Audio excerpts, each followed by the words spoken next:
We will be getting our all candidates form underway in about 5 minutes.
Hello and welcome to our all candidates forum for the Lakeland. We're at Lakeland College and we are doing the Battlefords-Lloydminster riding first. My name is John Winter. I'll be the moderator for this evening's forum. It's my pleasure to welcome you to our live stream.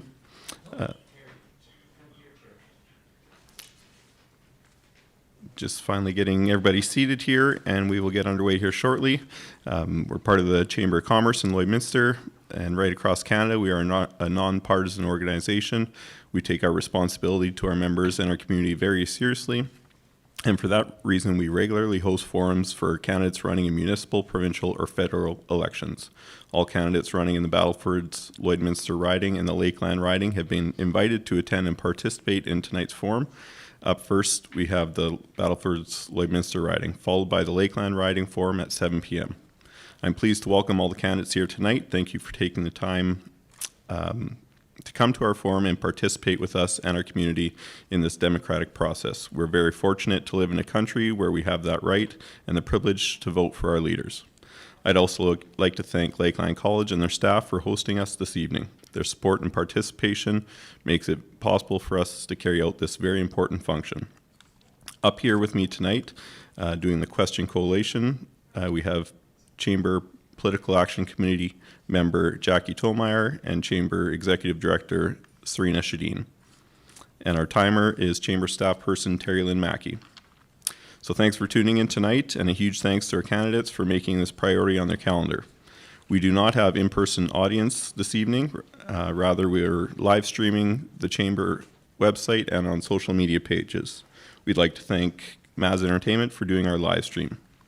If you'd like to submit a question, please email all questions to forum@lloydminsterchamber.com. That is forum, F-O-R-U-M, at lloydminsterchamber.com. I believe it'll be shown on your screen throughout the stream as well.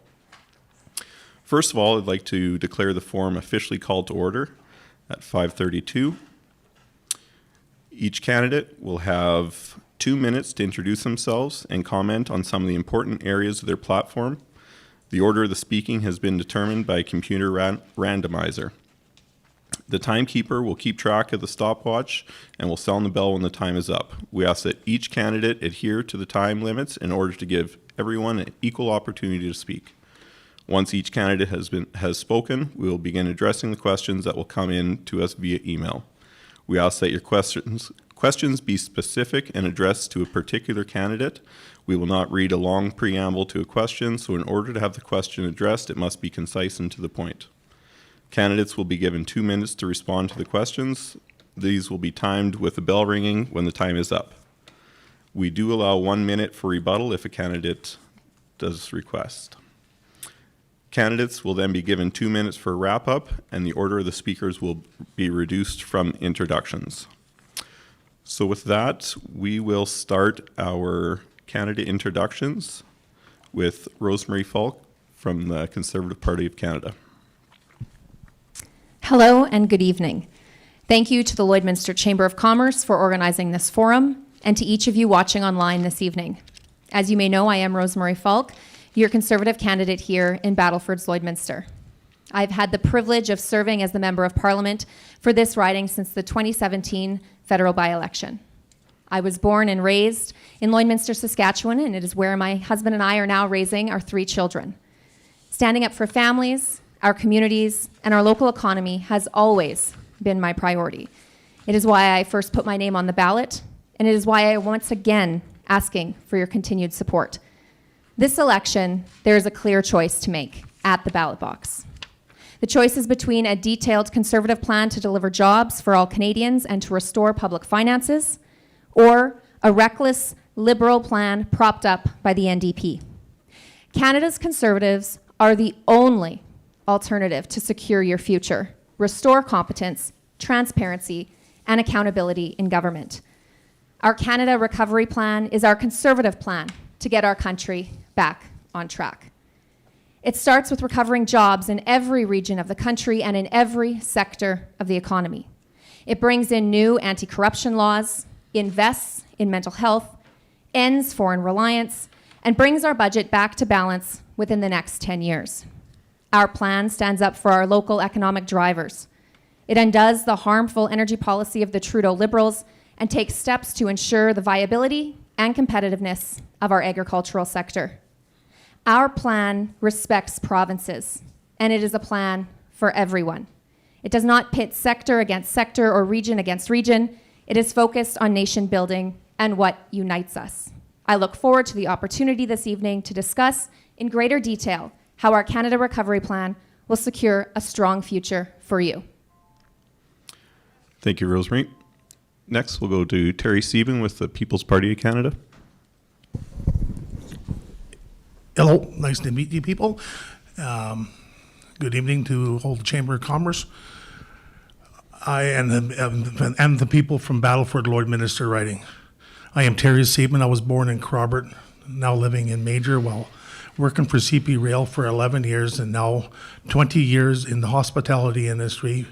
And I met lots of you, and I understand the concerns and share your feelings. It was important to me to represent the People's Party of this election because I believe in the people of the province. We need representation and who are there for the people and not in the government for their own benefits. Let's start to eliminate the carbon tax. This tax is adding unnecessary burden, which is not helping any of us in any which way. It fails to decrease carbon in the atmosphere, but it surely succeeds in putting holes in our pockets of the taxpayers. We are all feeling burnt out from the COVID-19 experience and want to be free of government control over every assets of our life. Wearing masks, vaccinations, mandatory testing are becoming infringement and over our human rights. And small business concerns deserve every bit of consideration we currently give to the banks and large corporations. It is very difficult to start a new business in Canada right now because of so many rules and regulations. Some of them are having trouble obtaining the supplies that they need to operate because especially big box stores are given the preference. We need to represent our individual rights of Canadians. We are being overburdened to many rules and regulations and charge taxes and almost every day we buy. We are responsible individuals and should be able to make up our own minds and how to live happy and productive lives. Everyone in Battlefords-Lloydminster. Time's up. Thank you. Next, we'll go to Eric Hansen with the New Democratic Party. Thank you to our virtual friends and the Chamber of Commerce of Lloyd for putting this on. It's very important that we have this opportunity in a democracy to speak our different ideas. And the NDP is it's never been elected nationally as a government. And I would ask that we get the opportunity. We've have a lot to offer, and we agree with a lot of the things that the other parties would like to introduce. But as far as fair taxation, we have to start taxing the top. They're paying not their fair share. As a matter of fact, they've reduced the amount that they've paid over the last 40 years, and it's been a steady, slow but steady decrease, while the rest of us, the working people in Canada, are paying our fair share. And with the cost of living the way it's gone, it's leaving us behind, unfortunately.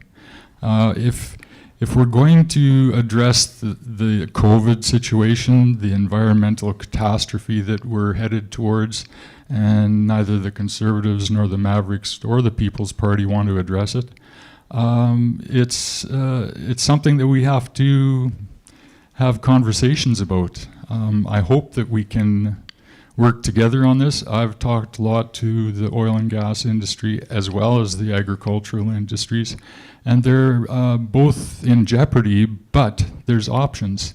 And if only we just talk about them, I think we can make some good solutions come forth. Thank you, Eric. Next, we'll have Larry Ingram with the Liberal Party of Canada. Good evening, ladies and gentlemen. I'd like to acknowledge that we're on Treaty 6 property, Treaty 6 land. I'd like to also acknowledge that this is the third time we've met together in the last week, and this is a really nice setting compared to the one we had on Thursday, just down the road from here. That being said, I believe that the Liberal government of Canada took on COVID-19 in a much stronger manner than any of the other parties would have done. I believe that that's what's put us in the position that we've been vaccinated to quite a degree, any of us that want to be vaccinated. I want to explain something to some people, because the next speaker is going to tell you that he's only going to take a certain chunk of the Conservative vote. Last week, 2 weeks ago, we were in North Battleford and found out that there's actually 60,000 voters in this constituency. 35,000 voters voted last time in 2019. 28,000 of those were for the Conservative candidate. So what we have got sitting is 25,000 people out of 60 that did not vote. I'm suggesting to that 25,000 people that you choose which candidate from this group of 6 you would like to see as your representative in government, because that's the biggest part about democracy. We all need to be a part of it. I would like to ask you for your support. This, as a Liberal, federal Liberal, I think it'd be great if we actually had a voice from the Battlefords-Lloydminster. Thank you. Thank you, Larry. And last but not least, Ken Rutherford with the Maverick Party. Thank you very much. I'd like to thank everybody that's tuning in. It's wonderful to see everybody involved in this democratic process. I'd also like to thank Lloydminster Chamber of Commerce for putting this on, and all my colleagues that were chasing around all the North Battlefords-Lloydminster. So it's nice to get to know you all. Brief introduction of myself. My name is Ken Rutherford. I teach classes at Lakeland College in the business faculty. I also own my own real estate appraisal firm. My wife Jennifer, who's with me today, again, is we have 6 children together that were raised. Our oldest 2 are now gone off to university. I've completed a bachelor's degree and an MBA at the University of Alberta, a master's degree in business. That's where my academic training lies. I just don't use fancy political talk to tell you what I'm going to do for the community. I'm actively involved in the community, very active. I haven't missed a season on a bench for 17 seasons. I was part of the Bike for Breakfast team here in Lloydminster that raised $300,000 for in-school food programs for Lloydminster and the neighboring communities. I've sat on a lot of boards. I currently sit on Colleen Young's SAS Party board for the Lloydminster area. I was raised in the Paradise Hill area, surrounded by agriculture and oil. And until now, I wasn't that involved in politics. And I got to be honest, I don't really like politicians. I'm embarrassed to say that that's now behind my name. But I believe in what we're doing. I voted Conservative since I've been 18. And in the last couple of years here, I feel like the Conservatives have abandoned us here in the West. And I no longer identify with them. So I knew I couldn't vote with the NDP. I can't vote with Larry. You're a nice gentleman, but I can't. and so it left me politically homeless until I found the Maverick Party. I think it's time for us in the West to ask ourselves some real questions. Are our Conservative MPs truly representing us? Are they still Conservatives? Or are they now Liberals with blue ties and blue dresses? We found out that Aaron O'Toole said, if any of my MPs don't toe the company or the party line on climate change, they're gone. They take their marching orders from Ottawa. I won't. Thank you. So now we will get to some questions for all candidates, and I have an order here that we will, so just make note, don't expect to go in the same back and forth order that you did your introductions. So our first question is on COVID debt and climate change costs demand a serious and bold plan to grow our economy. What is your plan? So COVID debt and climate change costs demand a serious and bold plan to grow our economy. What is your plan? And we will start with Terry, please. Plan for environment is, Terry, you want to grab the mic? Sorry about that. My plan is there for environment is to cut the cost with big business, who's in the big cause of the environment. They're the ones that making all the money. The changes could have been made, several different changes in the last 40 years, and big business hides it and puts it away. Like they have, like the guy that made a carburetor, made 100 miles a gallon. What happened to him? He got killed and then shot, and then he was drug overdose and he died.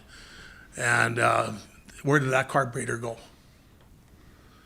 Nowhere. It's not to be found. So we can put a guy to put a satellite all the way to Jupiter and stuff, but we can't make a carburetor or any engine that gets more than 15, 20 miles a gallon. It's totally ridiculous. With COVID, I feel that it's government's way too involved with it.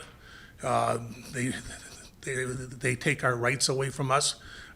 We have no rights. They shut us down and tell us what we can or cannot do. I think it's totally ridiculous. Thank you. Okay. Thank you. Now we'll go to Larry.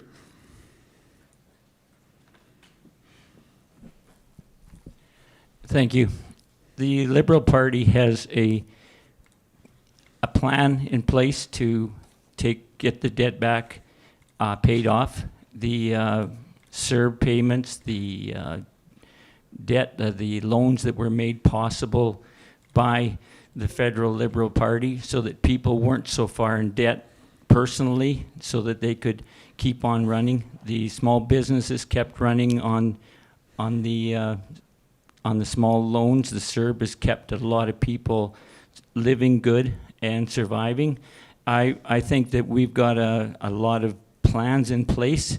As far as you're concerned about the green energy, that's definitely where we got to be going into the next few years, well, next generation, because we need to have green energy as our energy source. We cannot keep on having this gasoline, the fossil fuels, affecting the environment the way it is, and people all just, it's just not working. So I believe that we get the green energy going, we get the windmills going, we get the solar power working, and we work with it that way. We have electric equipment, electric vehicles now, electric lawnmowers. Everything is getting to be electric. If we just embrace it, we will be there. And that's where we're at. Thank you.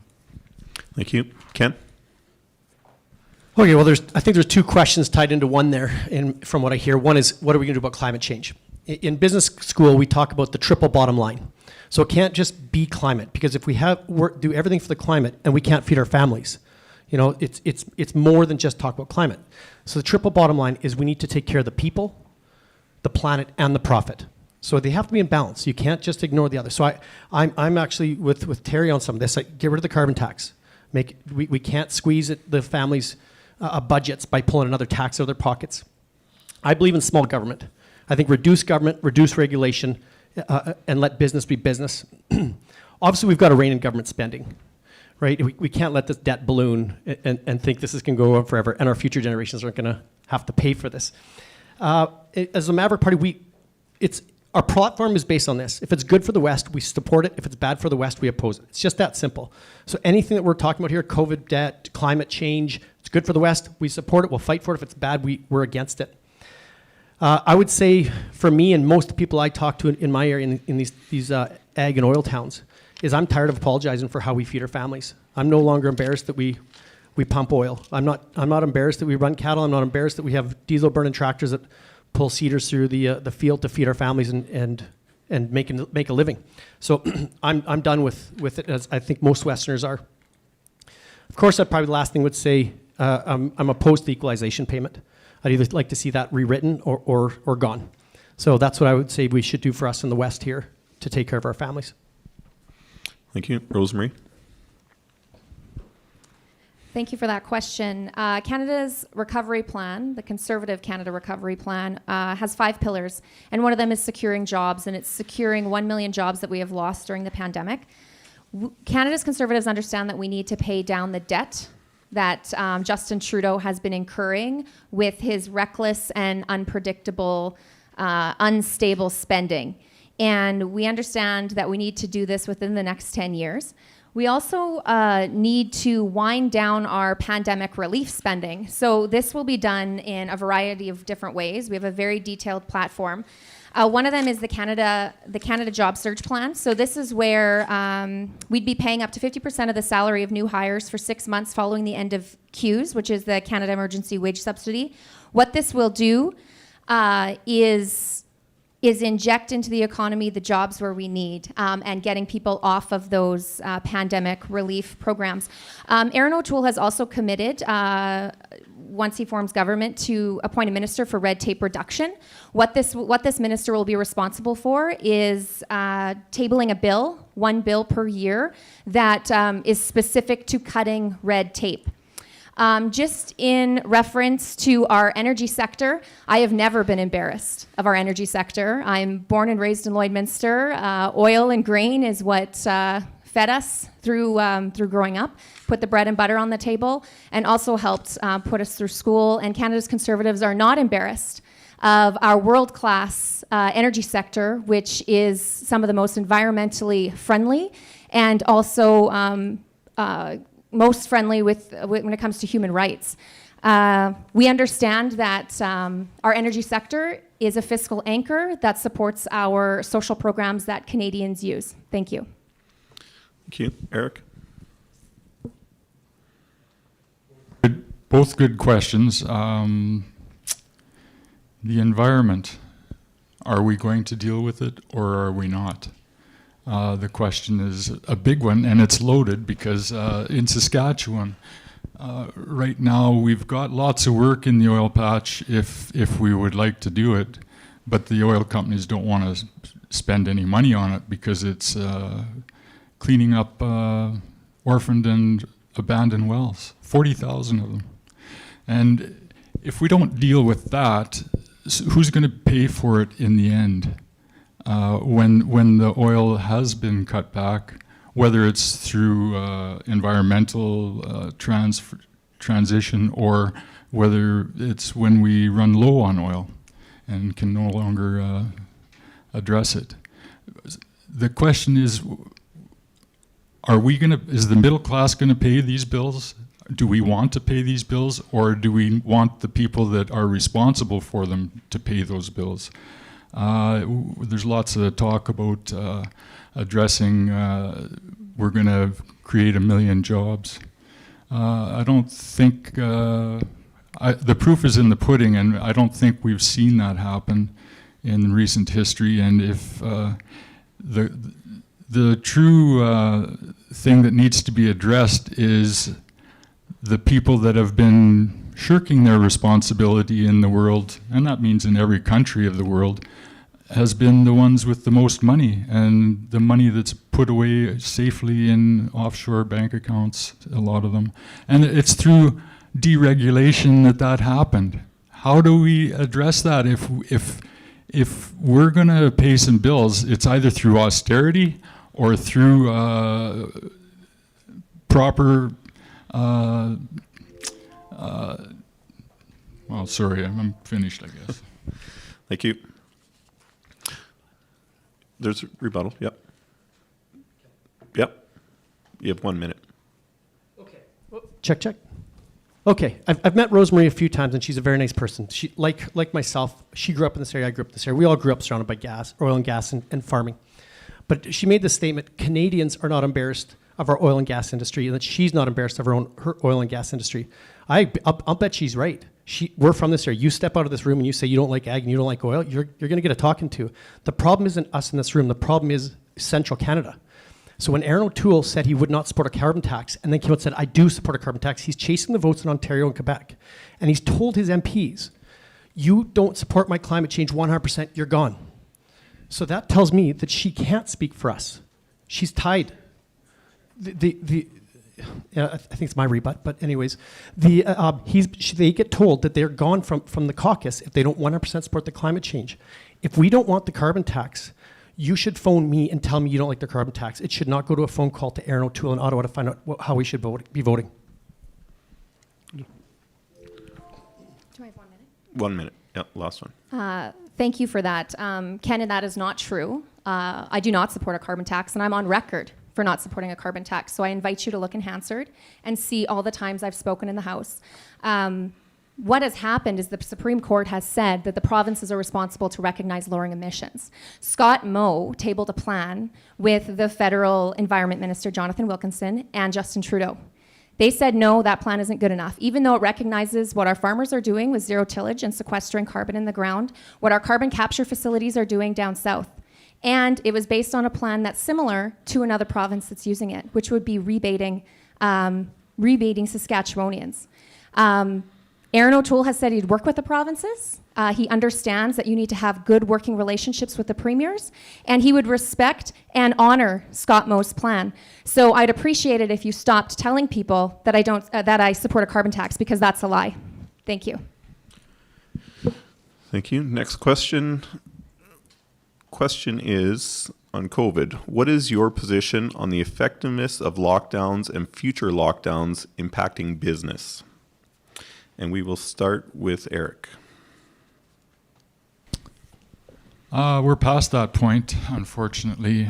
We could have addressed it right in the beginning if we had done the right things, but we didn't know what the right things were at the time. Are we going to come out of this unscathed from here on in? Not on your life. I've counted numerous numbers growing in my small community of Unity, and it's unfortunate, but the people that want their rights, they don't want to have the vaccine that would actually help mitigate the growing fourth wave. If we're going to address it, I think the best way is to do the vaccine passports so that at least business can stay in business. And that was brought up today on the radio by a business group that said they would rather have put that limitation on their business so that they can stay open rather than have another shutdown. And I tend to agree with them. And then it gives the people the choice. They can choose to either get a vaccine passport or not partake in certain activities. It's just that simple. Thank you. Rosemary? Wonderful. Thank you for that question. I don't think that this whole COVID thing is just black and white like everybody wants it to be, and how badly they just want it to be black and white. What we do need is we need a prime minister that is going to work with the premiers. And when the premiers have their meetings and tell the prime minister and his cabinet what they need, aka increased health transfers, funding for health transfers, that kind of thing needs to be done and be respected. Canada's Conservatives do not support vaccine passports, and we do not support mandatory vaccinations. And we need to make sure that provinces have the tools that they need. The federal government's job is to make sure that they procure enough tools for the tool belts. If it's vaccines, great. If it's testing, great. Whatever measure it is that the provinces need, the federal government needs to make sure that they are procuring enough so that the province and municipalities can run efficiently. Because we do know regionally, or region to region in this country, regionally we're so different. In one of our 5-point pillars with the Canada Recovery Plan is to secure the country. So if some of you folks at home remember, Justin Trudeau gave away stockpiles of our PPE to China. He failed to close the borders. When we asked for the borders to be closed, when we scrutinized him, because that's what the opposition's supposed to do, is hold the government accountable, he cowardly called us racists instead of doing what was best for the country. We know that we need to overhaul and rebuild Canada's national emergency stockpile system to ensure that we have the supplies that we need to be prepared at all times in the case of future threats. So it's so important that we are prudent, that we have what we need so the provinces, when they ask, they can receive them, and so forth to the municipalities. Thank you. Thank you. Ken? Okay, well, let's start with this. I think the question is COVID lockdowns in the past and potentially future. What harm will it cause towards business? Well, let's just say this. It was hard on business. There was a lot of big box stores that were allowed to stay open through that and made money like they've never made before. And a lot of mom and pop shops were closed and harmed. So I'm against it. But I think more importantly, we got to include more than just business in the conversation. We got to talk about children and our youth. Those COVID, we know that from the data that our elderly and our ill are the most at risk from COVID. We know that. The data is saying that. And I think we should continue to protect them. But let me read you a few statistics on children and youth through the last lockdown. I don't want to hear the word lockdown again myself. There's an article here from Toronto Star that says there's a children's helpline. It's called, what's it called? I'm sorry, Children's Helpline is what it's called. Prior to the lockdown, there was 1.9 million calls to that helpline. In the year of the lockdown, it ballooned to over 4 million. Over 50% of those calls were death or suicide and depression related amongst our youth. I'm going to read you another one. A hospital out of Ontario, the year of lockdown, they said they seen a doubling of baby head trauma and fractures during lockdown. Okay, the last thing I'll read to you is another hospital out in Ontario. They said their youth with suicide attempt tripled during lockdown. So I think this is a way bigger question than just what will business do during lockdown. I think our youth hurt, and I don't think we can ever go back to that, in my opinion, because they're the silent members of our society. They don't vote. They don't have lobby groups. They don't have cash in their pockets. They don't hold positions of power in our community. So I think we got to make sure we don't do it to harm our business. I also think we got to make sure we don't harm our youth and our young ones. Thank you. Larry? This is turning into be a rerun of Unity. I'm so proud of what the Federal Liberal Party did to combat COVID-19 that I didn't think that this was even going to be part of the conversation when we started into this campaign. We, as the Liberal Party, stopped it at the gate compared to what was stopped at the United States border.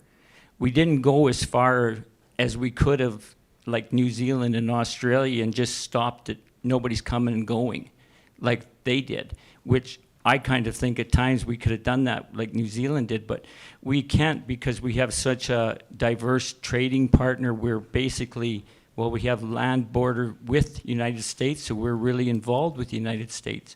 So I was looking at this and wondering what people really are wanting. The people that are saying we don't need to be vaccinated for COVID-19, how come then the city of Lloydminster sent me an email last Thursday saying we're not having anybody an audience?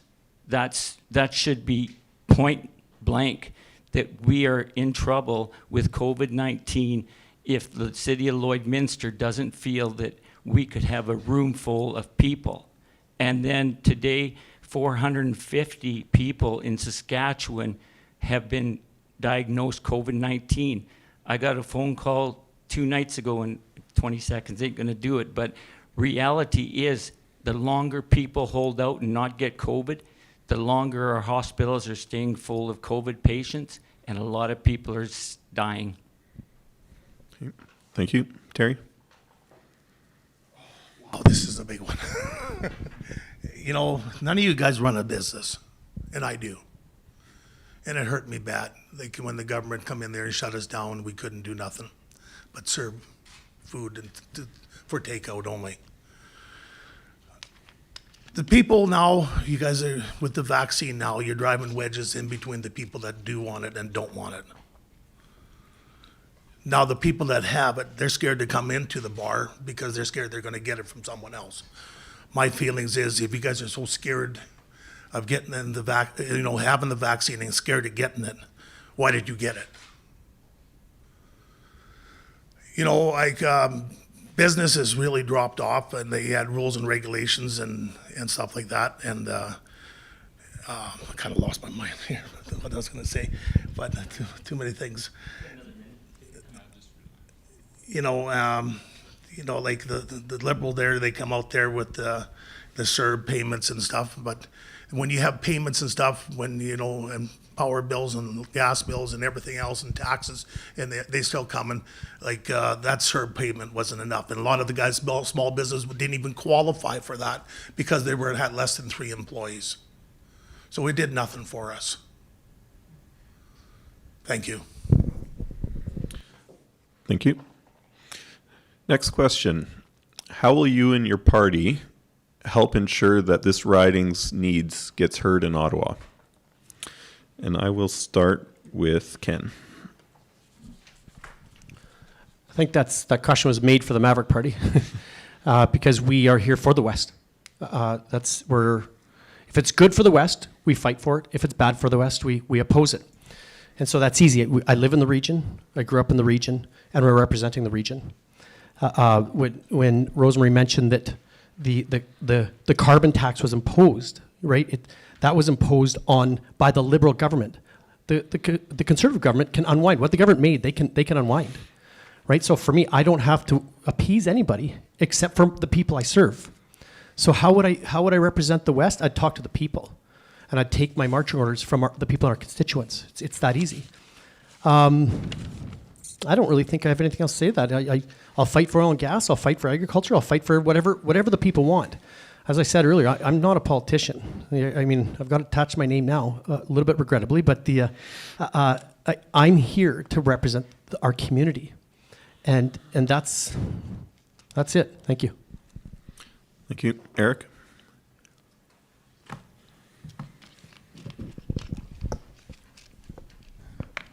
Since I started this campaign, it's all been about having conversations with the people at the door. And I've had several conversations with people on the right, people on the left, people in the middle, and people that are green and people that are racist. But you know what? They all have something to say that I can pick up and run with. The farming community, I worked in the farming community as a parts tech. So I know what some of their complaints are and some of their problems are. The oil patch, I've got relatives that work in the oil patch, and I was asking them point blank, what do you think about the environment? And they said, we know what needs to be dealt with, but we're afraid. So I continued the conversation by saying, well, won't those pieces or some of that equipment that you use, like the service rigs, the water trucks, vac trucks, don't they work just as well on cleaning up the mess that the oil companies made in the first place? And they said, yeah. So I said, well, I wonder what the holdup is. Why aren't they addressing this and keeping the people employed that have been laid off, some of them for up to 5 or 6 years? And I talked to one guy that lost his house and his vehicles. So how do we address that?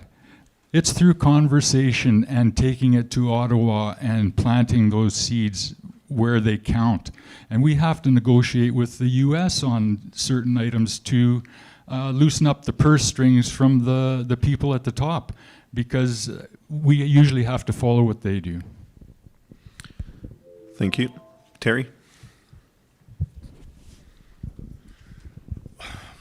Anyways, we're back to this again. You know, it comes down to government and big business. They're taking our rights away. You know, we have our charters of rights, our human rights, and the government does not listen to that. And they just do whatever they want to control the people. And for the last 30 years, it's getting worse and worse. And that's why I got in here and to run for the PPC party. And the equal, like, you know, we got to go have our rights, and so we can do what we want for the people, and that's all it is, the people. The government's got to start supporting the people and not big business. Thank you. Thank you. Larry? The way I would help this Battlefords-Lloydminster constituency is the way I've helped anything that I've been on, any board, any of the say when I was councillor, I became the vice chair of the North Central Transportation Planning Committee. I went to Winnipeg and spoke on behalf of Omnitrack so that they could get the running rights on the track from Winnipeg up to Churchill. That same time, learned about the short line rails. Also learned then that the Canadian Wheat Board was in place to get producer cars ordered. So I got a few people along our line to talk to other neighbors and stuff, and we got Canadian Wheat Board to come out and do presentations at all the small towns along our line from North Battleford to St. Walburg. Wasn't long, and we got people to sign up that they wanted to order producer cars. Then I was talking to CN, and CN said, well, that's a two engine line. And I said, well, that would have just been arbitrarily chosen, right? And they said, yeah. And I said, well, how about then we've got 30 cars lined up. If you let us run one engine up and back, we'll be able to accommodate that. That was the last train to run up that track, because the next year, Mr. Harper and Mr. Ritz let that track be taken out. Highway 26 is the poorest highway in the area right now because the track is not right there beside it. It takes determination, talking, and planning to keep things in place. Thank you. Rosemary? Can I get you to repeat that question, please? Yes. Just 2 seconds. Sorry, I was just moving around a bit there.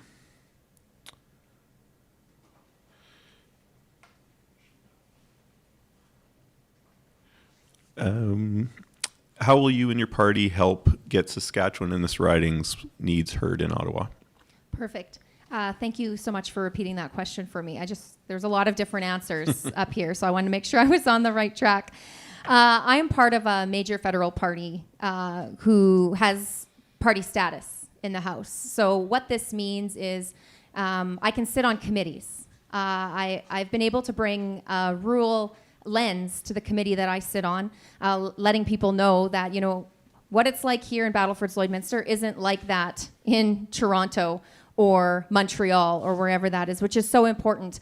Being able to ask questions in question period, being able to do order paper questions. These are all very important tools that I've been able to use in the past as an opposition member. What I have done for the riding is I've held mobile riding offices where I have sent direct mail to every single constituent within the riding and given them an invitation to come and meet with me because I'm coming to their community. We know that sometimes the biggest barriers for people accessing help or accessing resources is transportation. Again, we're a rural riding, so if I'm able to make it easier and have my office come to the community that we're going to, absolutely we're going to do that. I've done mail outs. I've had the opportunity to actually, after having conversations with constituents, farmers or energy workers, quote them in the House of Commons, whether it's in a statement or in a question with question period.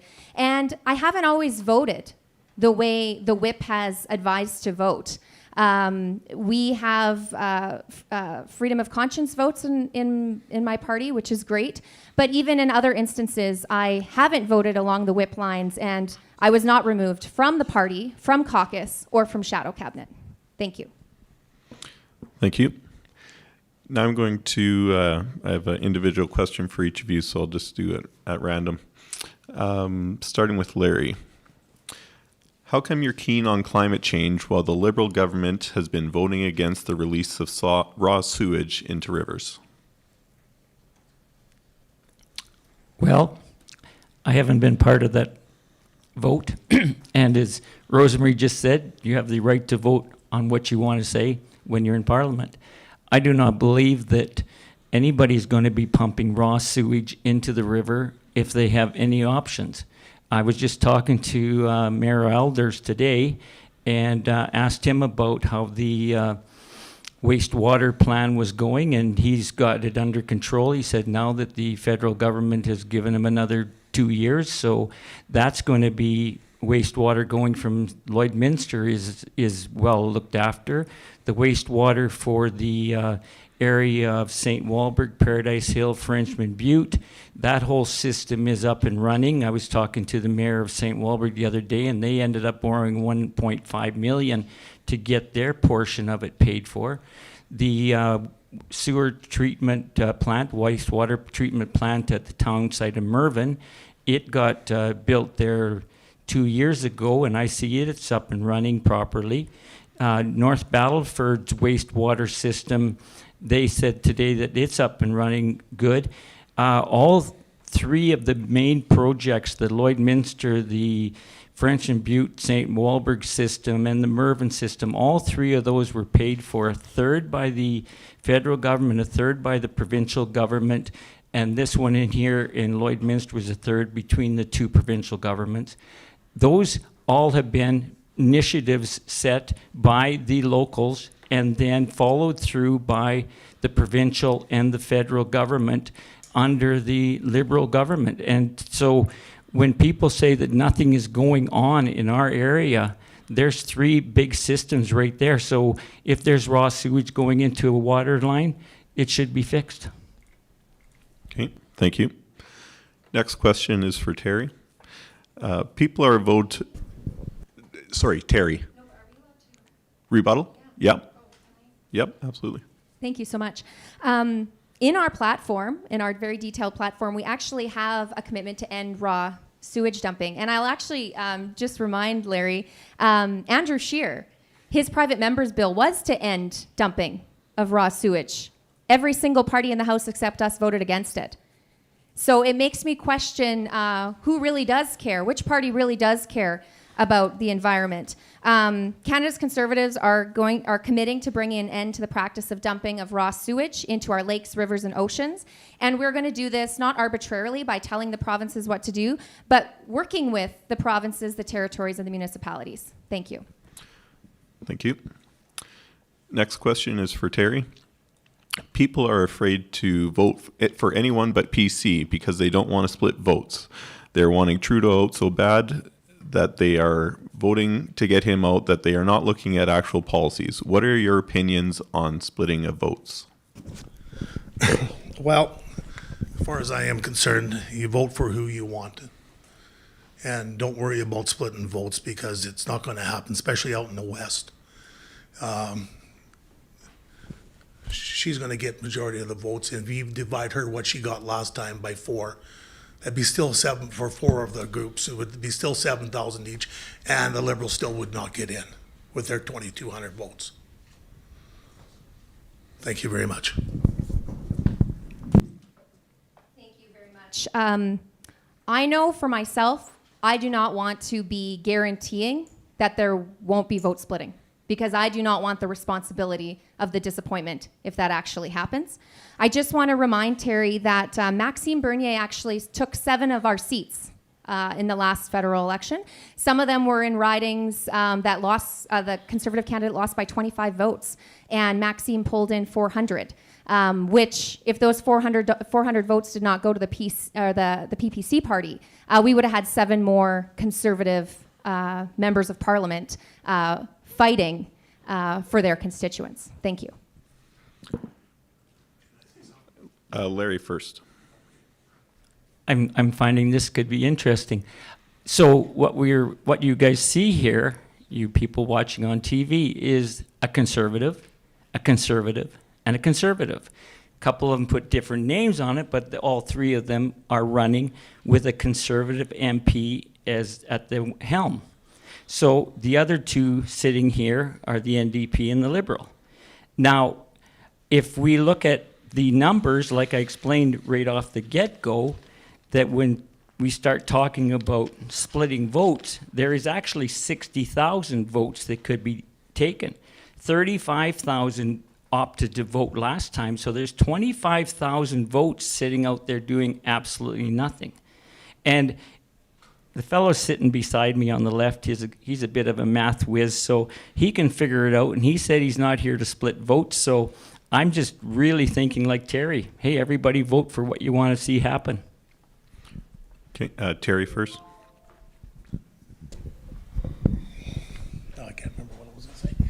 just listening. Anyways, what are you gonna do, Rosemary, when we get 7,000 votes? And then what are you gonna say? Split votes again? Thank you. And Ken. Okay, on this one, most of the people, again, my job is to listen to people and represent them. Most of the people I talk to in our smaller centers, number one, they want Trudeau gone. I like Larry, but I'm sorry, I don't like Trudeau. And most people they are concerned with vote splitting. And most of them say, we would 100% get Maverick, but you can't split votes, so we won't vote for you because number one, Trudeau has to be gone.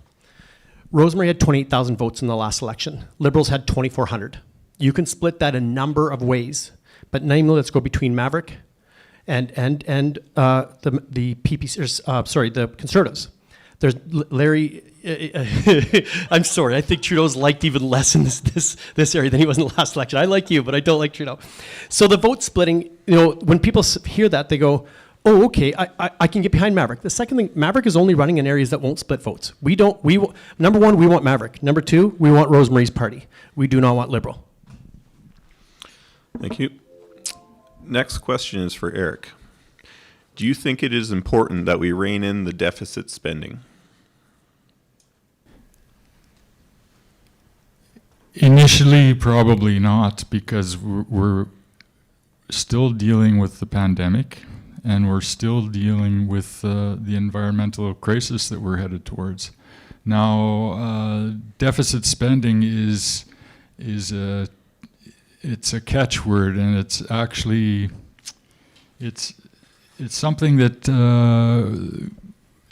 is used as a guide to tell us how much we're spending. But over the last 40 years, it's been an indicator of how much we're transferring upward through reduced taxation on the top, and that's a much better discussion topic right now than the deficit, because deficit is. If we were still using economic indicators and regulation that was used 40 years ago, we probably would be in better shape right now, and the bottom third or even maybe a half of society would be better off. As far as affordability, I'm not saying more wealth. I'm just saying that the cost of living may not have got away from us, especially on housing in 2008. That was a financial fiasco that was allowed because of reduced regulation. How do we address that? Unless we hit it head on. Let's do that. Thank you. Next question is to Ken. Without a permanent Maverick leader and vague policy statements like what is best for the West, how can voters in this riding know what federal policies and ideas they're actually voting for at the ballot box? Our party platform. Every party has their party platform on the website. It's lengthy. So is the question, could you repeat the question one more time Yep. to me, actually? Without a permanent I think part of the question is about the not having a permanent leader. Oh, so it's centered on not having a permanent leader. Yeah. Okay, well, let's talk about that for a moment. And then the federal vagueness. Yes, so Yeah. we have a lot of links to Rosemary's party. Actually, there was, I think it's 4 MPs that came up through the Reform days and then served with the Conservative Party under Stephen Harper, who then retired out of politics. And these people, I hope I'm not getting their ages wrong. If I am, I also apologies when I'm done here, but I'm going to say they're in the 65 to 70 range, maybe 60 to 70. They were so concerned for the West that they came out of retirement. They could have been golfing and doing what people do when they're retired, but they came out for one last run because they're that concerned for the West, and they started the Maverick Party. So our leader is Jay Hill, the longest serving whip in Canadian Parliament history, I believe, who served under Stephen Harper. He's our current leader. He's made it very clear that he doesn't want to run, and I respect that. He has grandchildren now. He's paid his dues. So now what it is once this election's over, they're going to take a step back and let the next generation step into leadership roles. Who that will be, I mean, there'll be a leadership race. We have our own constitution. There's a democratic process for people to put their name in and run. So we don't know, but there will be a leader. And I've met all the candidates, and they're some very, very smart, hardworking, care for the West people. So I'm very confident whoever does come up, they'll do a fantastic job. If I thought anything I was doing was helping Trudeau or anything of the candidates in any way, shape, or form, I wouldn't be a part of it. And so it's going to fall into some good hands. Thank you. I believe Rosemary has a rebuttal. Thank you very much. I know something that I'm concerned about as a Saskatchewanian and a resident of Battlefords-Lloydminster. Jay Hill is an interim leader who is not offering to run. At least Maxime Bernier is putting his name on the ballot to run. So I would be concerned about if he's in it for everything.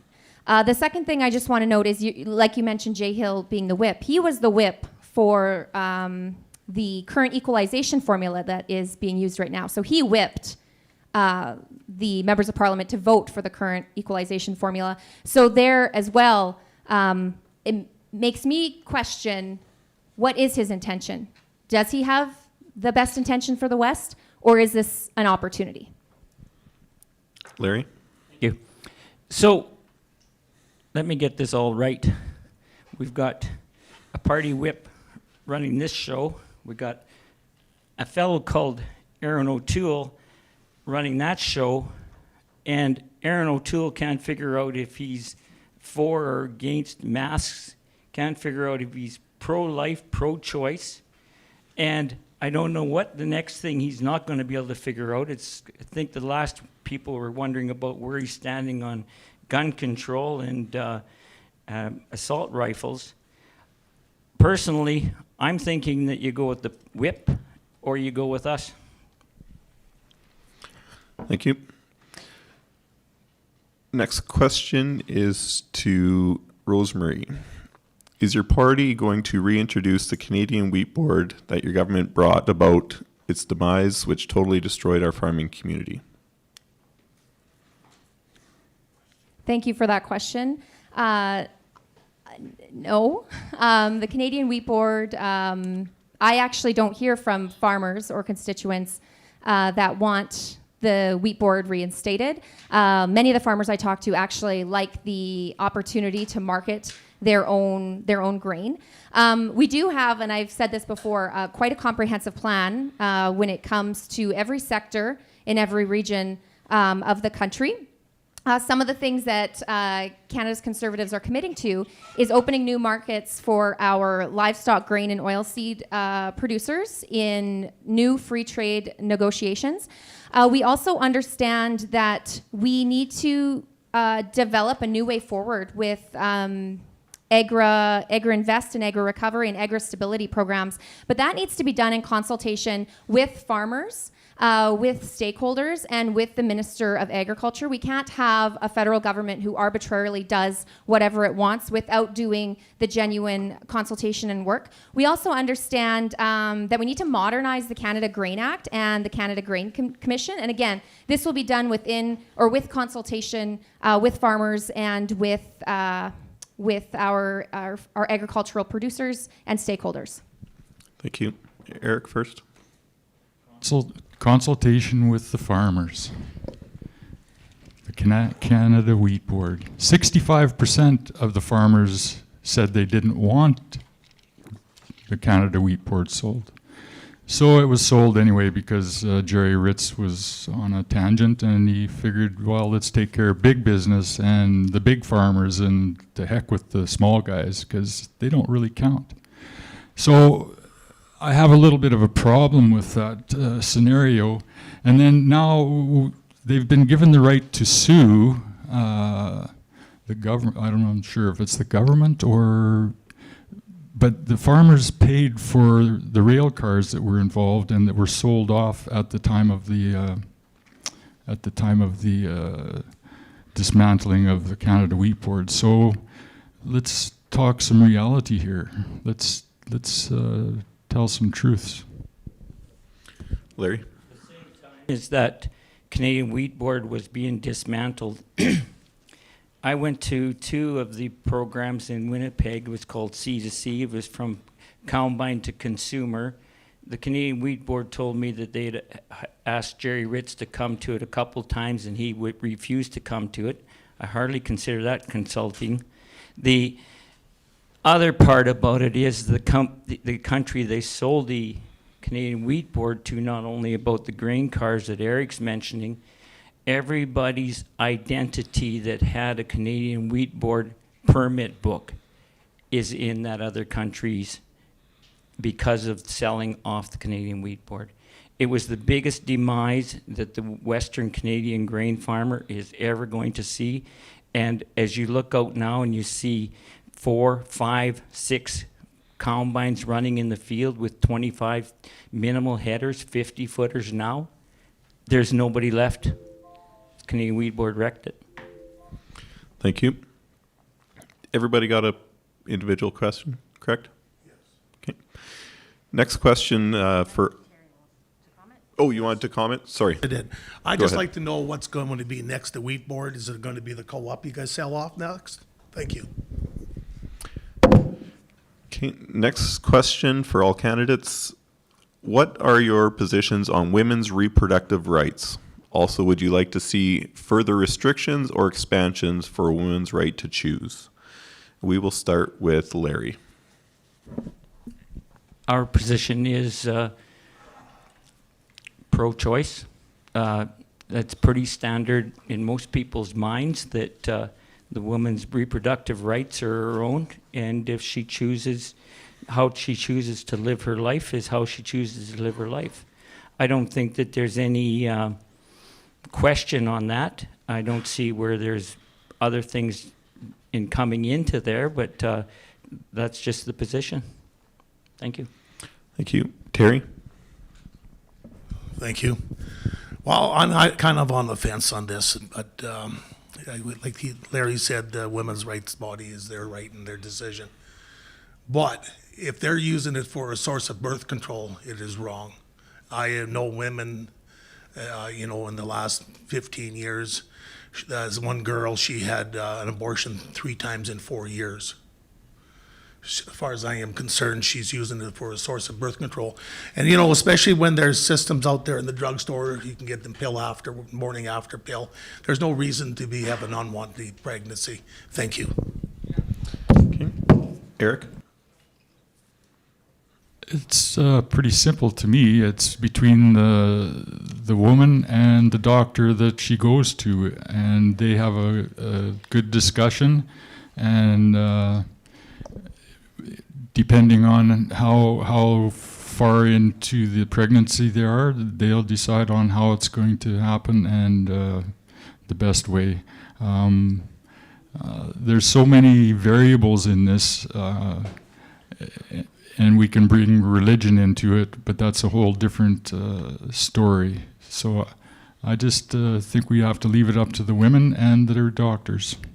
We talk about rights here with the COVID, and yet we don't want to give the woman her rights, especially in a case of rape or abuse from her own husband. I mean, it's a pretty sad world out there, and women get the brunt of it for the most part, and I think we have to stick up for them in any way we can. And if somebody wants to bring religion into it, I'm just off that page. Thanks. Okay. Ken? Oh, we had to bring up a divisive issue, didn't we? Well, Maverick's position is that right now it's been decided for our people, and I think we've got enough things that we're already dividing ourselves over. So as of now, we would not touch it. If it was put before Parliament, it would be a free vote. They would allow us all to freely vote. So as Larry's mentioned, just because Jay Hill was a whip at one point in time, that's not how the Mavericks are running. So it would be to each individual member to vote according to themselves. There would not be anybody whipping us into how to vote for that. So I find coming through the COVID, we're already divided enough. I would like to leave that alone and leave it where it sits unless it came from Parliament, and then I'd be forced to deal with that. Okay. Rosemary? Thank you for that question. I am very appreciative that I belong to a party that allows free votes. I've sat in the House of Commons. If you belong in the Liberal Party, you have to be pro-choice. If you belong in the NDP party, you have to be pro-choice. I am pro-life. My leader is pro-choice. Larry, he said that a few times, that he is pro-choice. And it says right in our platform document that a Conservative government led by Erin O'Toole would not legislate on abortion. Thank you. Thank you. We'll do a reverse order from that last question. And the question is, do you and your party support the carbon tax? Start with Rosemary. Thanks for that question. I think I did address that already. I do not support the carbon tax, but I am appreciative that I get the opportunity to explain it once again, that the court, it is sure Justin Trudeau federally imposed a carbon tax, but it's gone to the court now. And the court has said that the premiers of the provinces and territories have to do something to lower emissions.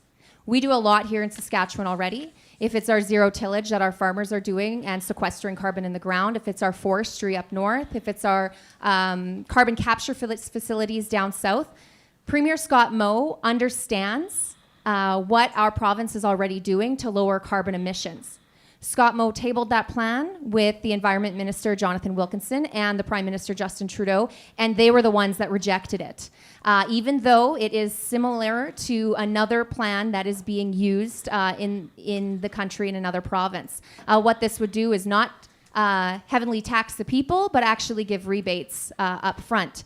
And Justin Trudeau said no. Erin O'Toole has committed and said that he will work with the provinces. He will respect the provinces. He understands that you need a working, collaborate relationship when it comes to our federation.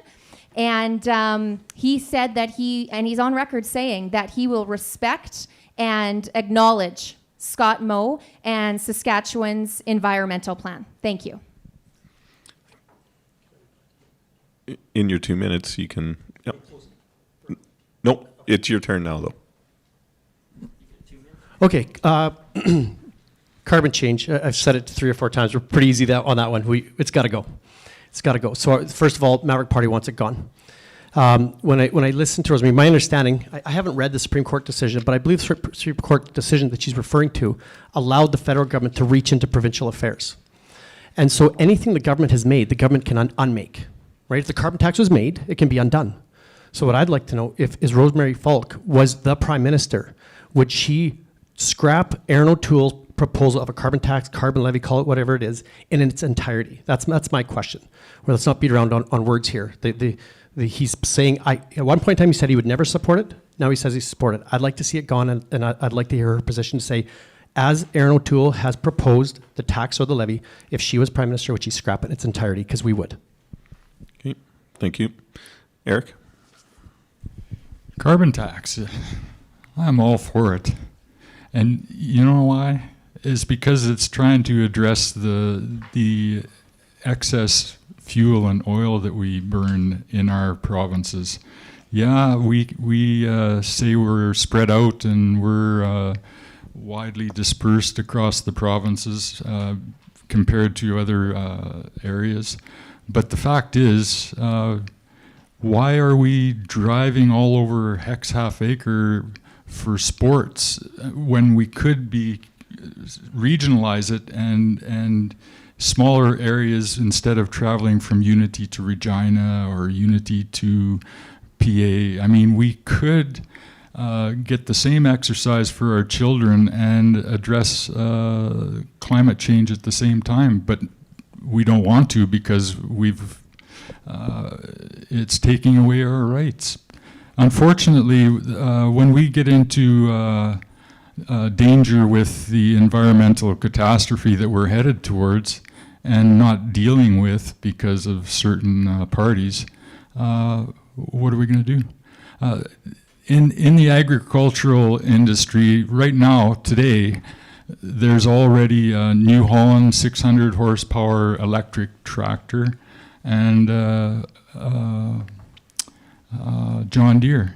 They're in the proving grounds just waiting to come out whenever business figures it's the right time.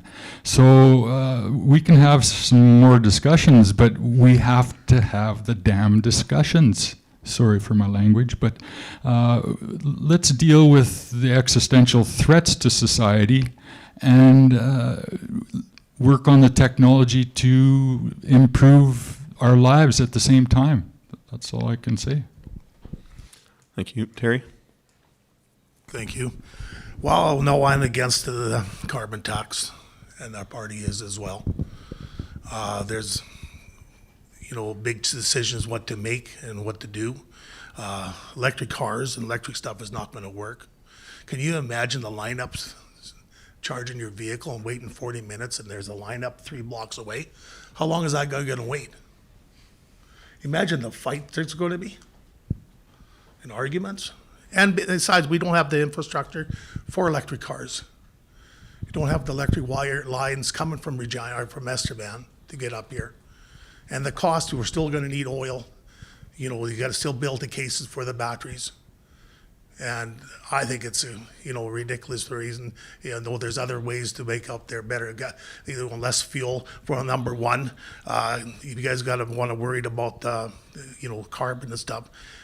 Get 3/4 of the semis off the road and put them back on the rail. One semi, one train can pull more than a semi what he burns in a day, and pull like 400 times more. Thank you. Larry? Carbon cost.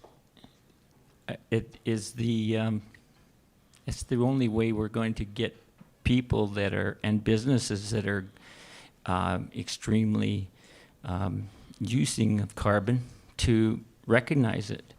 I believe that because carbon cost has come into effect, that people all across the board are starting to look at better ways to be green. Solar panel banks have come up a couple, 3-4 years ago now. I was in an area in Ontario and there was numerous solar banks out in the field. I Googled China's solar banks there 2 years ago now, and they have just massive amounts of solar banks in China. The wind turbines that we see that are like 100 miles south of here in Alberta, they're picking up the power, so we don't have to bring it all out of Estevan anymore, Terry. The whole aspect of what it takes to get it changed over to electric is what's happening, and it takes a mindset, and as long as we keep on being negative about it, well, then it's going to stay negative in our minds. And it's very similar to anything else in life that you want to move forward on. Once you get your mindset that, hey, this is good, this is where we're going, let's all get on board with it and go with it, pretty soon everybody's happy with it and life is good. And so that's just where we got to do, is we got to get the mindset to change, and then everybody will be feeling like, hey, why were we so worried about this? Now it's good. Thanks. Thank you. Rebuttal? Go ahead. Thank you. Terry, first of all, I would actually like to put our oil in pipelines and not from truck to train. That's the first thing. Second of all, first we would scrap Justin Trudeau's carbon tax. That's not a question. That's in our platform, Ken. And Aaron has said he will work with the provinces. All that is in here is a proposal to work with the provinces. I'm not a separatist. I believe in confederation. I have not given up hope or given up up on Canada. And I believe that if Canada had a prime minister who didn't arbitrarily treat the provinces like crap, respected the premiers, and actually did genuine consultation, we wouldn't have this feeling of anger and angst amongst everybody, region versus region. So I think it's imperative. And also, too, I will just note, I'm not running for prime minister, and I'm not running for leader of the party. And I will continue to be vocal in the caucus room to the leader, and also on the floor of the House of Commons, how detrimental carbon taxes are on rural Canadians. Larry? Seriously, where was Harper and Ritz when they were wiping out the Canadian Wheat Board and taking the train tracks out? That zero consultation with anybody, and they just did that. There's just no way around that. You can't say one time, hey, we're going to do this, and then a few years later say, no, we're not going to be that kind of people anymore. Seriously, folks, we got to put it together. It's like Eric's been trying to tell everybody all night. The conservative parties are supporting big business. The NDP support unions, and the Liberals are in the middle. They support everybody to the same degree, and at the end of the day, we work together with everybody. Thank you. I have one last question, and it's a yes or no only. We'll start with Ken. Do you agree or disagree with conversion therapy?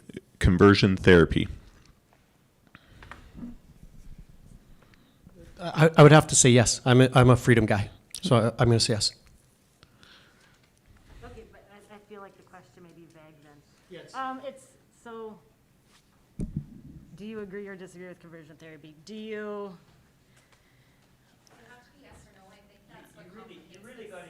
Okay. You Conversion therapy. 30 seconds, we're running out of time.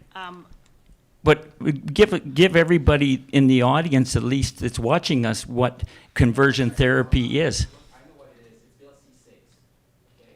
Can I have the mic, please? I can explain it to you guys. We got 20 seconds here. Yeah, for sure. Yeah. And you guys want to run? I know what it is. No, I no, just I want just everybody want on this And you guys TV wanna to know. run? Yeah, there you go. No. Okay, Can I take the mic? No, this No. is dangerous. No. No, this is dangerous. No. Sorry, okay, no. Okay. So okay. conversion therapy, there's quite a few questions. I'll pick one of them. Hold on. So, what are your thoughts on conversion therapy? Will you please share your opinions on how this will affect a person or parent wanting counseling? Do you believe the present wording denies the ability for a counselor to present a full spectrum of choices for a child dealing with gender dysphoria? Please address how this affects the professional and faith counseling positions as well. So basically, you have 30 seconds, and you can just comment on conversion therapy in 30 seconds. Start with Ken. I'll restart with Ken. Okay, I have a rule. Don't pretend you know more than you do. So I'm just going to say, if this works, I'm a freedom of choice person. So I'm not here to tell people how they should live their life, or they should, on the vaccinations, on the passports, on whether somebody would like to be go under conversion therapy. I'm sorry, and I can't speak deeper than that because it's not my specialty. I'm a business trained fella. So, but where I would say is I just support freedom of choice. I'm a freedom person. Thank you. Larry? Personally, I don't think that conversion therapy is something that I want to delve into. It's definitely right up there with any of the other issues, such as the abortions and other issues that, it's like Ken saying that, hey, that's out of my spectrum. We'd have to discuss that totally. Personally, it sounds wrong right off the get-go, but I'm not stating one way or the other. Thanks. Eric? It's a vast subject, and to me, conversion therapy is someone's made a choice in their lives, and someone else is wanting to convert them back to something that's more normal, in their opinion. Who's to say what's normal? A religion? No. Sorry.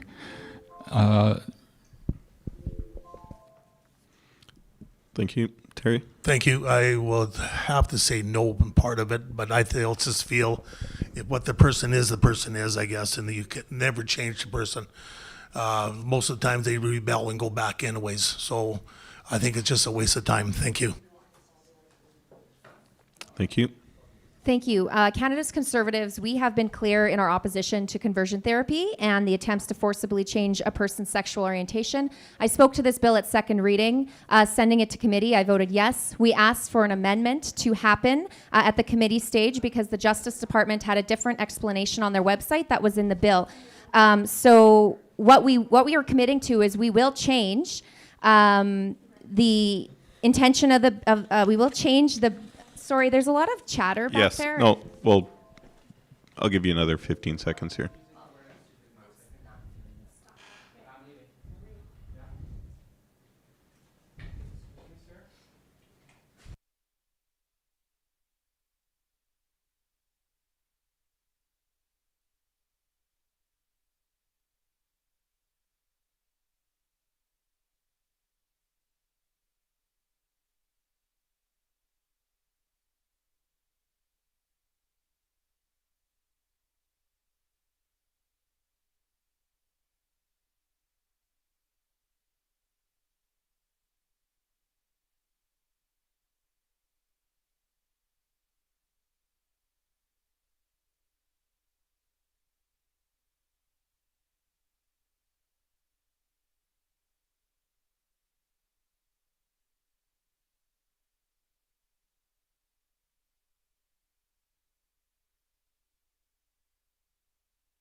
Okay, Rosemary, please finish your thoughts.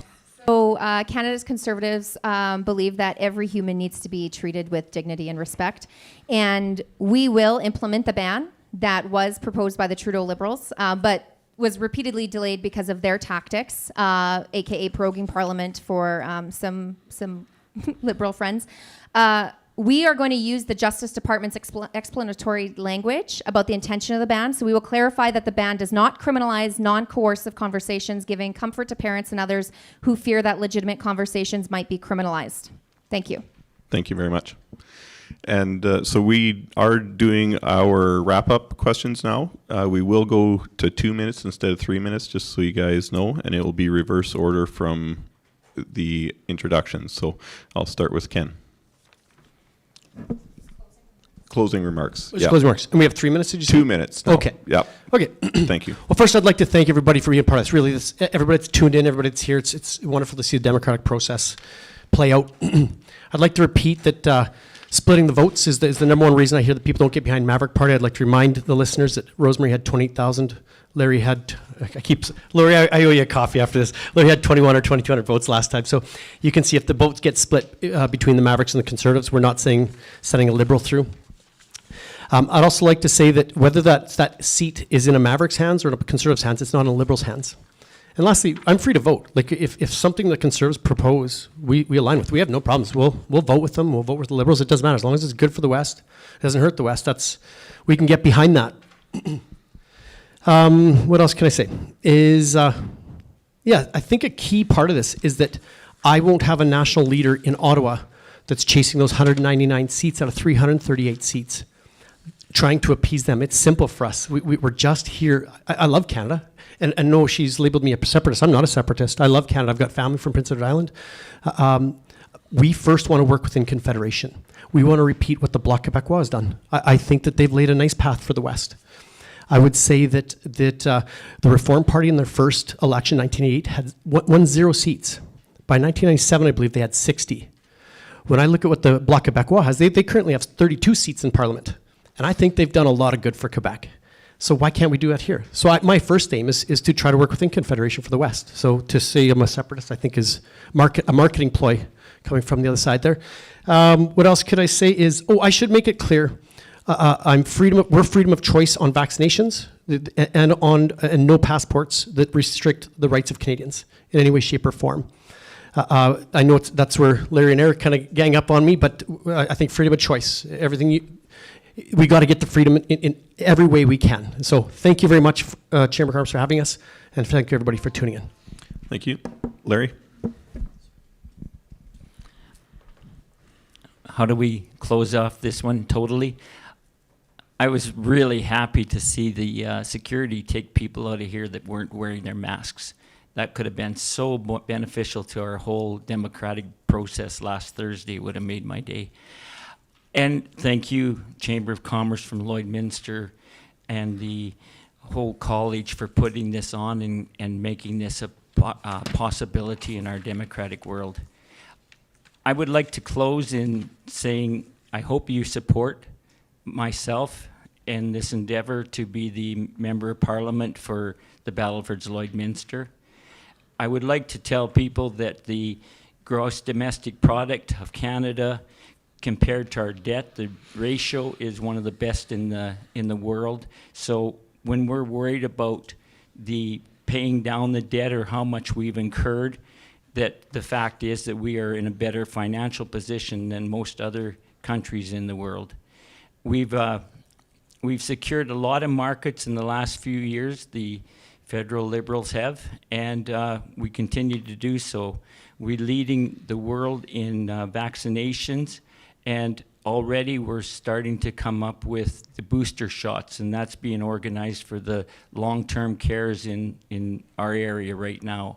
I'm not opposed to having the vaccination cards. I think it's going to be something that is going to be demanded by the world, especially if we'd ever get the COVID under control, and we won't get the COVID under control till people get vaccinated. So it's kind of like a long story unless people want to shorten it.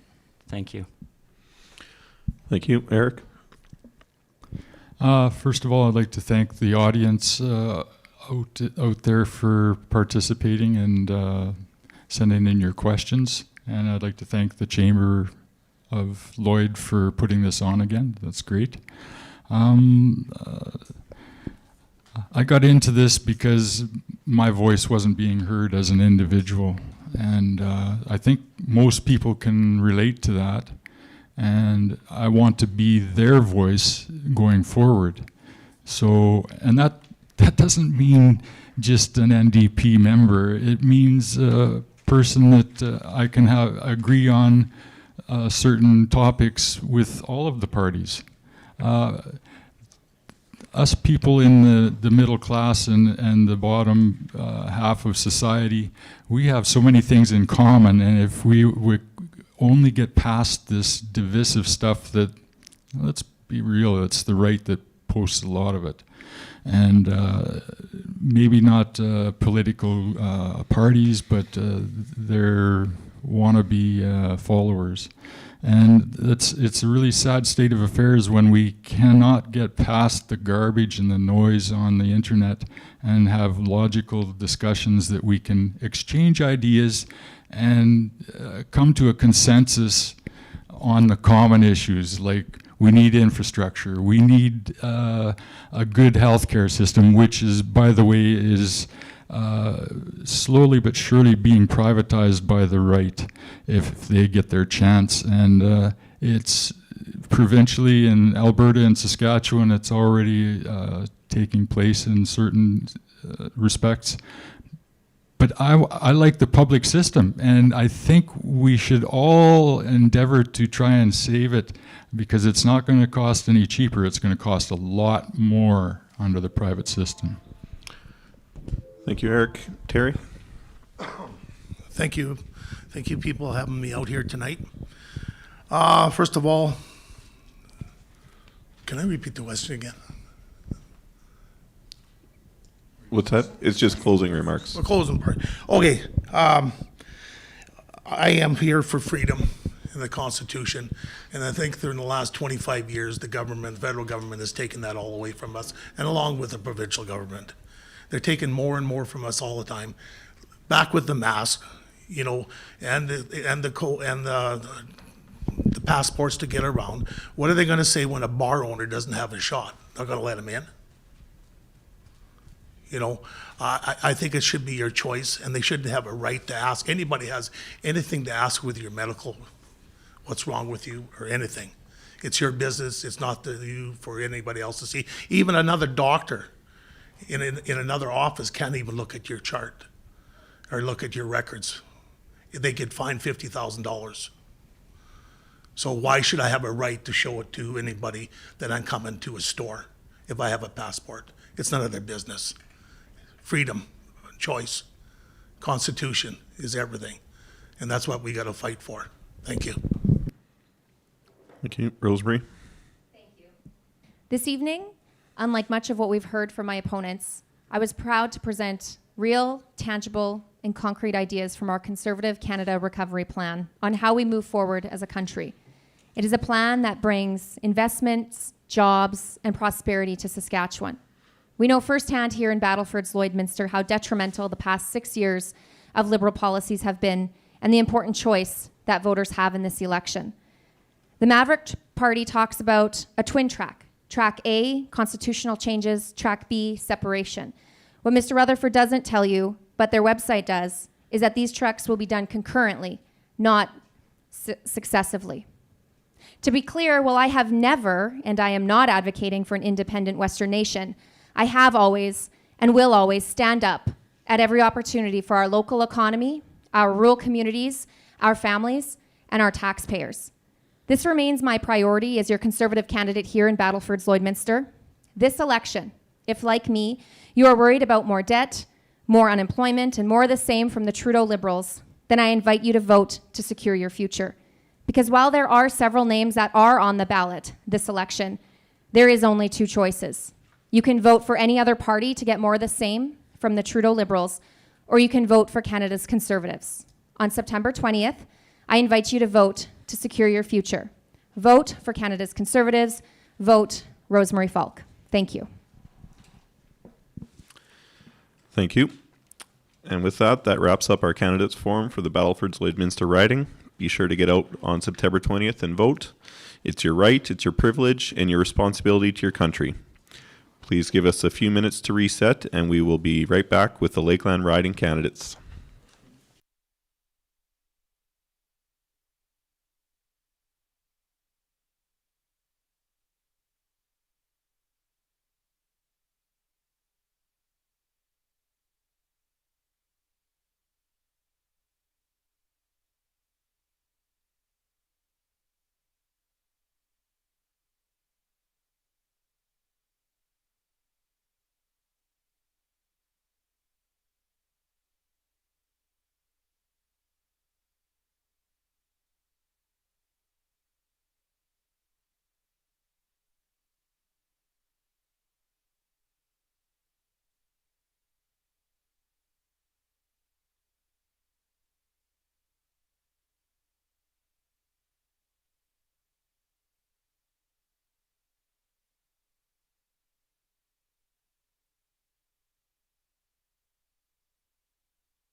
Welcome back, everyone. For those of us just joining, we'll go through our opening remarks once again as we have a new audience for the Lakeland riding. I'd like to welcome the Vegreville Chamber of Commerce, St. Paul District Chamber of Commerce, and the Lamont and District Chamber of Commerce who have partnered with us this evening on the Lakeland Riding Forum. We'll have viewers joining us tonight from these communities in our riding. Tonight's forum is also being shared on the radio this evening in Vegreville, so welcome everyone. We're pleased to work with our neighbors on tonight's forum. The Chamber of Commerce of Lloydminster and right across Canada is a nonpartisan organization. We take our responsibility to our members and our community very seriously, and for that reason, we regularly host forums and candidates running in municipal, provincial, or federal elections. All candidates running in the Lakeland riding have been invited to attend and participate in the forum for this evening. I'm pleased to welcome the candidates here tonight. Thank you for taking time out of your busy schedule to participate with us and our community in this democratic process. We are very fortunate to live in a country where we have the right and privilege to vote for our leaders. I'd also like to thank Lakeland College and staff for hosting us this evening. Their support and participation makes this possible for us to carry out this important function. Up here tonight with me doing the question collation is Chamber Political Action Committee member Jackie Tomeyer and Chamber Executive Director Serena Shadeen. And our timer for this event is Chamber Staff Person Terry Lynn Mackey. I'd like to say thanks for tuning in tonight and a huge thanks to our candidates. We do not have an in-person audience for this evening. We are rather we are live streaming thanks to Cody Maz and Maz Entertainment. If you would like to get a question in for our candidates this evening, please email all questions to forum@lloydminsterchamber.com. That's forum, FOURM, at lloydminsterchamber.com, which will be on your screen throughout the evening. First of all, I'd like to declare the forum officially called to order at 7:11. Each candidate will have 2 minutes to introduce themselves and comment on some of the important areas of their platform. The order of speaking has been determined by computer randomizer. The timekeeper will keep track with the stopwatch, and you will hear the sound when you will hear a bell when the time is up. We ask each candidate to adhere to the time limits in order to give everyone equal opportunity to speak. Once each candidate has spoken, we'll begin addressing the questions that come from us via email. We won't read a long preamble to a question, so in order to have your question addressed, they must be concise and to the point. Each candidate will be given 2 minutes to respond to the question. These will be timed as well. Each candidate does have the option of a 1-minute rebuttal if needed. Candidates will be given 2 minutes for a wrap-up. The order of speaking will be reversed from the introductions. So with that being said, we will start our introductions with Mr. Fred Surratt of the Maverick Party. Hello. Thanks, first of all, to the Chamber of Commerce and from the various towns for sponsoring this and attending tonight. And this is truly the democratic process that we need to champion. My name's Fred Surratt. I'm the candidate for the Maverick in Lakeland. I'm semi-retired.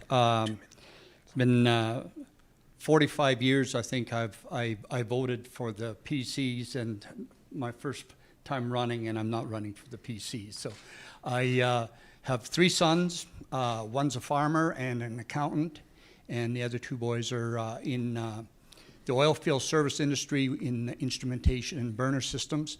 Been heavily involved with them in their operations as well, and have been a pastor for 30 years in Alberta. Chauvin, Neilburg are the close communities. I want to tell you most of all about Maverick because many don't know a lot about Maverick yet. We're about a year old, and Jay Hill is our interim leader.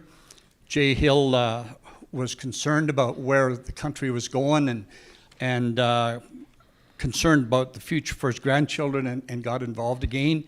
There's a leadership anchor of reformer vets that go back to 1993. So our leadership in the Maverick has got a lot of substance and a lot of history. The simple platform of Maverick is that we want a better deal for the West. The West deserves more, and the Maverick has presented a track of 2 tracks of constitutional reform and of greater autonomy, and that's what Maverick's about. Thank you. Anne McCormick from the People's Party of Canada. Hi there. My name is Anne McCormick. Thank you for arranging this evening. Contrary to some recent reports, I do not have a 20-year-old husband. I've been married to my husband for 20 years. There seems to be, high five, whatever. But anyways, I'm a former pharmacist. We live at our small farm by Clandonald. I was attracted to the People's Party of Canada because I believe in their 4 pillars of their platform, which are freedom, fairness, respect, and responsibility for the individual. I heard Maxime Bernier speak a few times. I guess last time was probably around March in Lloydminster here, and he got up and spoke about radical decentralization of the powers of Ottawa to the provinces, and I thought that was something that I would like to also champion. There's 16 excellent policies on the People's Party of Canada website. They've got, despite COVID being under the provincial umbrella, being a healthcare issue, our party believes that it has affected everyone from little kids getting on the school bus to whether people can travel internationally. So we actually do have a very good COVID policy available. We've got good policy on pipeline. We've got good policy on intra-provincial trade. And I would just invite anybody that is interested to look at our policy online. It's very, very good. Thank you. Shannon Stubbs, grab a mic somewhere there.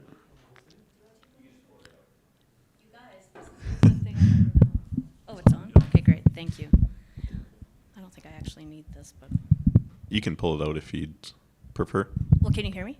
Just if you hold close, you can. Oh, you want me to? Okay, thanks. Thank you. Oh, thanks. Well, I'd just like to thank the Chambers for this opportunity this evening and the fellow candidates for being here. Since first being elected, I hope I've shown that my sole focus is to fight for the people and the communities of Lakeland, for our values and for Alberta. I've advocated for oil and gas workers and for Alberta's world-class responsible energy sector, for pipelines and more export markets, for Canadian energy self-sufficiency, and to phase out foreign oil. I led the fight against the No More Pipelines, Bill C-69, and the tanker ban C-48.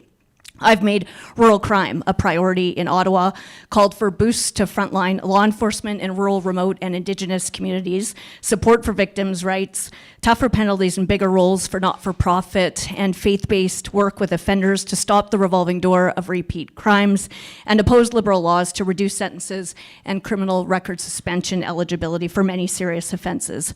I've worked against foreign interference in Canada by regimes like China, and personally introduced one of many conservative motions to ban Huawei.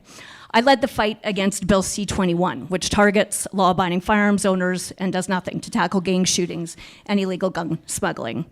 Justin Trudeau has caused a serious national unity crisis, a major economic crisis, and a crisis of confidence in elected representatives because of his repeated ethics scandals and cover-ups.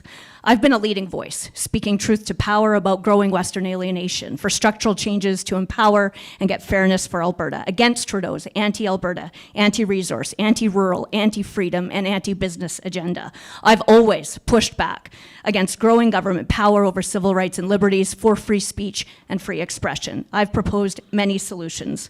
My top priority is to represent Lakeland. I've voted differently from my party leader to represent the values and views of the majority of constituents, because Conservatives can initiate and vote freely on conscience matters. The reality is this: Conservatives are the only federal party in the position to defeat Justin Trudeau next week, and I hope you'll help us make that happen. Thank you. John Turvey, Liberal Party of Canada.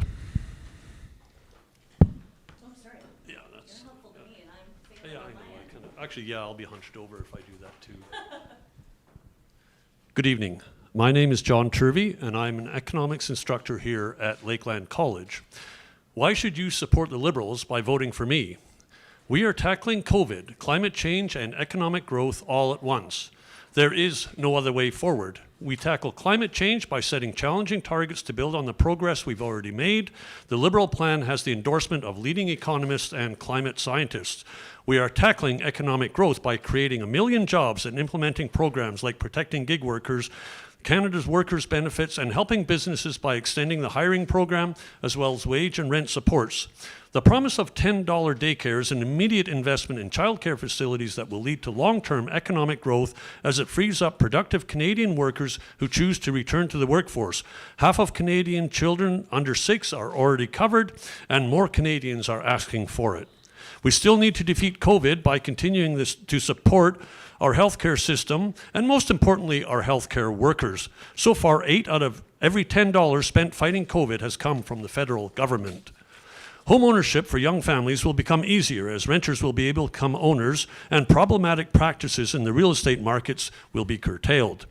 Liberals will move forward for a more equal Canada, continuing on the path of reconciliation with Indigenous peoples, addressing the tortured legacy of residential schools, and continuing to respect the United Nations Declaration on the Rights of Indigenous Peoples. The Liberals' LGBTQ2 action plan will provide $40 million to supportive service organizations, and seniors will receive supports for health, safety, and affordability.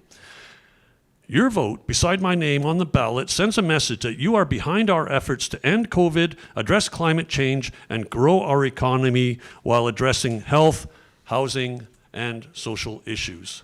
Thank you very much. Thank you. Des Bissonnette, New Democratic Party. Can I get this? Sorry, I just had to wet my whistle. My name is Des, and I am here today as a worker fighting for a better life for my community and those in Lakeland who are being left behind. As a young person who has worked minimum wage and lived paycheck to paycheck, I am painfully aware that most of the candidates in this election do not consider my well-being as a priority. Most parties in this election only care about making wealthy people wealthier, leaving workers like me, my family, my friends, and my neighbors behind.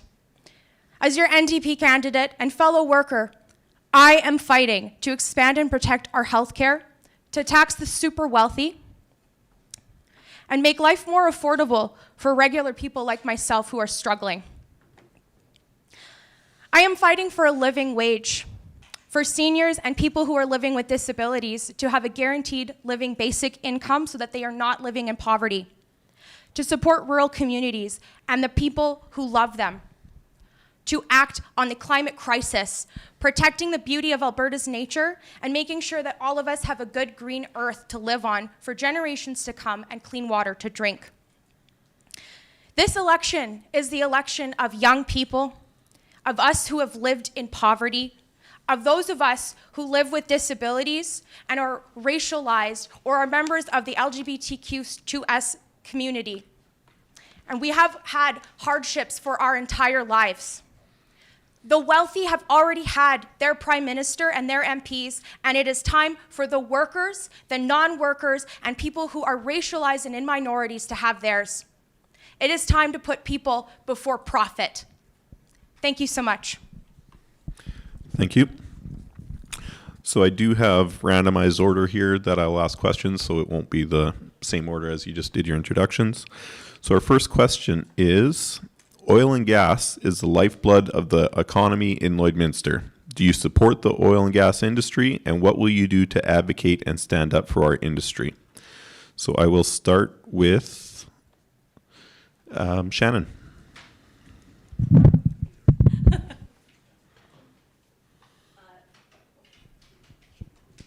Nope, shouldn't have to touch anything. On? Oh, thanks. Yep. I'm going to do this every time. You're going to tell me that every time. How embarrassing. Yeah, I appreciate that question. I have gone to bat every single day since I was first elected in 2015 for oil and gas workers, for pipelines, and I was really grateful to be able to serve as the shadow minister for natural resources. So literally leading the official opposition fights against the No More Pipelines bill, C-69, against C-48, and against a number of other damaging policies and legislation supported by the Liberals and all of the left that make things more difficult for the people of Lakeland, for families, and for our communities.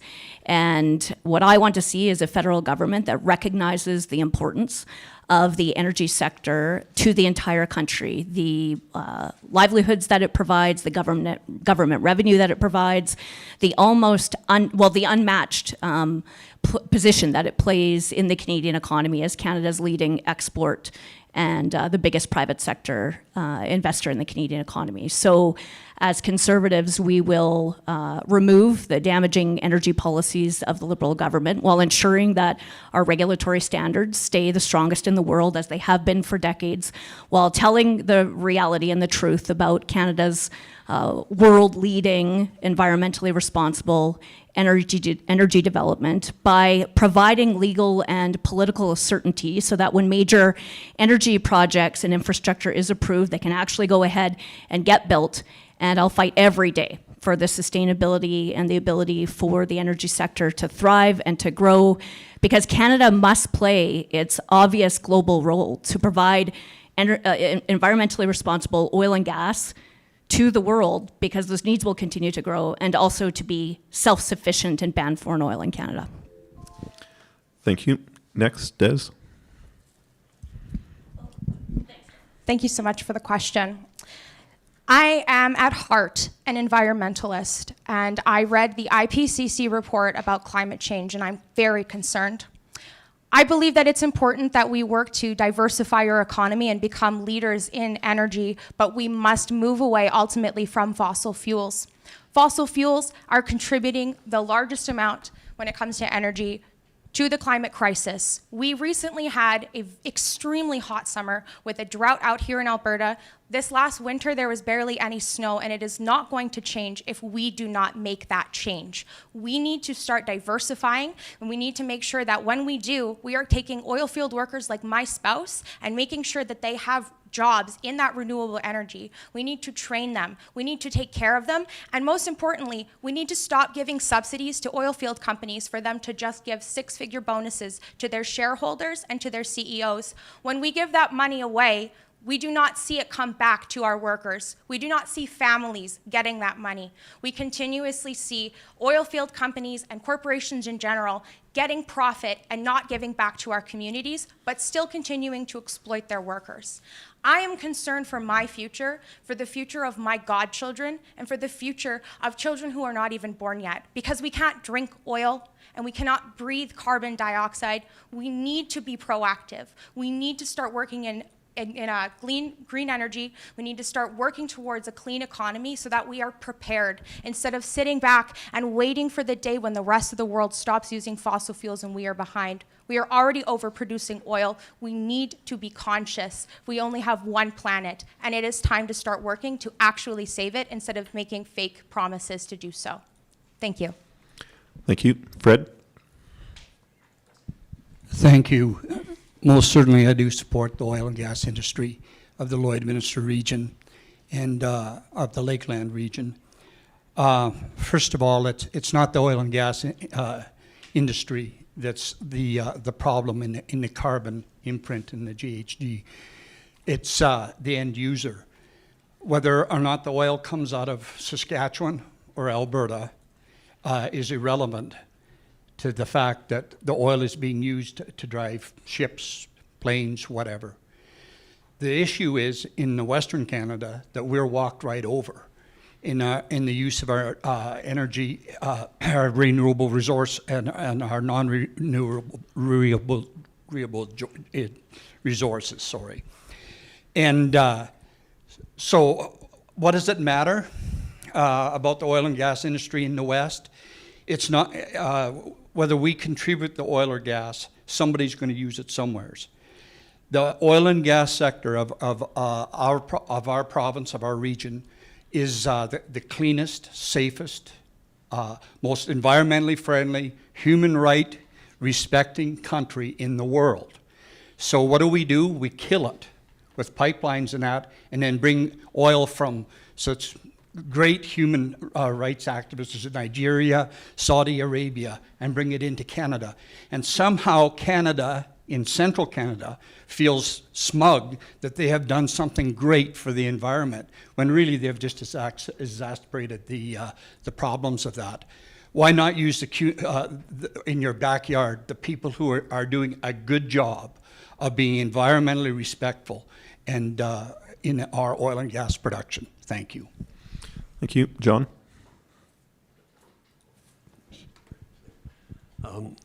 Yes, first of all, I will state unambiguously that I do support the local oil and gas industry. However, we cannot deceive ourselves and kid ourselves into believing that the industry has long-term sustainability. We can agree to fight the battles, and we might win short-term battles, but we are going to lose the war. We're going to lose the war that is coming upon us through climate change. We're also going to lose another war, as we have in the past, with increasing marginal cost. Every time we go to produce a barrel of oil, the next one costs us more. Now, in the oil patch, what we've seen is that the great workers, the great minds, and the great have applied great technology to solving their problems with productivity. Other firms have solved their problems by simply declaring bankruptcy and abandoning orphan wells all over the place. So we do have a mixed bag of outputs, and I question the claim that the oil patch is universally environmentally friendly. However, there is a transition coming, and it is inevitable, and there's nothing we can do about it. For one thing, if we do not transition to a greener economy, then the other countries that do, the countries that we export to, will raise tariffs on us, and we won't have a market for our oil. So we have to follow suit. We have to comply with the trend that is going on. Furthermore, the Liberal government is positioned to pay $2 billion directly to Alberta to help retrain and to reclassify jobs, as well as spending a further $8 billion on research to develop new technologies and to build Alberta as a battery specializing province to help replace the oil as much of it ends up being phased out. Thank you. Thank you. Anne? Hi there, thank you. Yeah, fabulous discussion all the way around.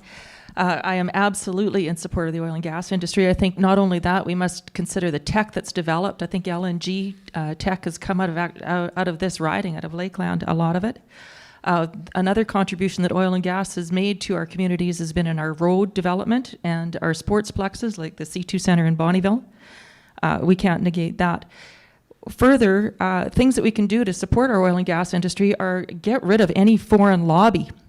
We can stop carbon tax immediately, and we can pull out of our UN obligations, in quotation marks. I don't believe, when the Paris Agreement was being discussed, it was supposed to be non-binding. Well, I believe that it has been binding. Other concerns that I've heard from people across the riding are that large companies, one that I was just shocked to hear about in oil and gas, are demanding that their employees take the mandatory vaccination. And I certainly don't agree with that. I agree wholeheartedly with Shannon and Fred that we must immediately repeal 48 and 69. And these are the immediate steps that we can do to support our oil and gas industry tomorrow. Okay, thank you. Next question. Where does not only your party, but do you personally stand on the issue of mandatory vaccination, vaccination passports, and the restriction to travel internationally, but also across our country? And we will start with Fred. That random choice is getting me first all the time, thanks. Probably the hot question facing Canadians as a whole and Westerners. First of all, the party is for freedom, is the Maverick stand on that. And personally, I'll tell you what my stand is. First of all, it seems to be divided into two camps of vax and anti-vax, and they've, through the leadership of federal and provincial governments, I think has caused a lot of problems within our communities in the demonstration they have. We have the right to access a vaccine, That vaccine has proven that it is somewhat effective, at least, in minimizing the disease and curtailing that disease. People have that option to take that. I personally believe they also have the right to not take that vaccine for whatever reasons, and there could be a multitude of them. They have that reason, that they have that choice as parents of children, and we need to support them in that. The fact of the passports is getting stronger and stronger to the place where what they're really doing is bullying people into having to take that vaccine in the workplace. And there's a lot of other ways. And the vaccine has been taunted as the way that we're going to get through this thing. But it hasn't shown that. Israel, for example, has not shown that. A country with the highest rate of vaccinations. And they're going through a tremendous time now of challenge with the Delta. This thing is around for a long time. Policies that kill economies and lock us down and infringe on our rights, inject us with materials that we are suspicious of, at least many people are, have the right to say no. Thank you. Anne? All right. Well, that was one of the things that I liked about the People's Party of Canada. When Bernier was asked by somebody if his people were vaccinated or not, he said, "It's none of my business." I quite like that. I was talking to somebody in the constituency, and it just is almost a fanatic thing. They actually suggested that unvaccinated people should not get treatment for COVID should they develop symptoms of COVID. This leads to a society that is of segregation, and it is discriminatory. I would remind people, I also like Bernier's little quote there that, my words are my only weapon. Use those words as your weapon when you're getting bullied and coerced into vaccinations that you are not afraid, or that you are afraid of or not sure of. Schools don't own our children. Government does not own our bodies. And where does this end? We need to care for one another if we're ill, because it's the right thing to do, not based on vaccination status or political values or religious belief. And this is a step towards discrimination that we're going to. Our policy at the People's Party of Canada literally says that 1, we're going to care for the most vulnerable. 2, we're going to fire Dr. Tam for the flip-flop decisions that she has made. And at the very, very end, almost as an afterthought, but it's something that I think is so important, especially with the background in pharmacy that I've had, explore therapies. Explore drug therapy, both for treatment and for prevention. The vaccinations, first of all, it was just 1 shot. Now we needed 2 shots. Now we're on 3 shots. And as Fred has pointed out, Israel is now trying to do 4 shots of people. We don't know where the science is, especially in vaccinating children. There are no long-term trials. COVID has been in the country for about 2 years, and the vaccination much shorter time. We need more information. Thank you. Des? Thank you. I would first like to say that I do trust the vaccines. I know that there was previously a coronavirus that was going through. It was an epidemic, and we started looking for a vaccine then, stopped looking for a vaccine after it disappeared, and then continued from that research to develop the COVID-19 vaccine that we have today.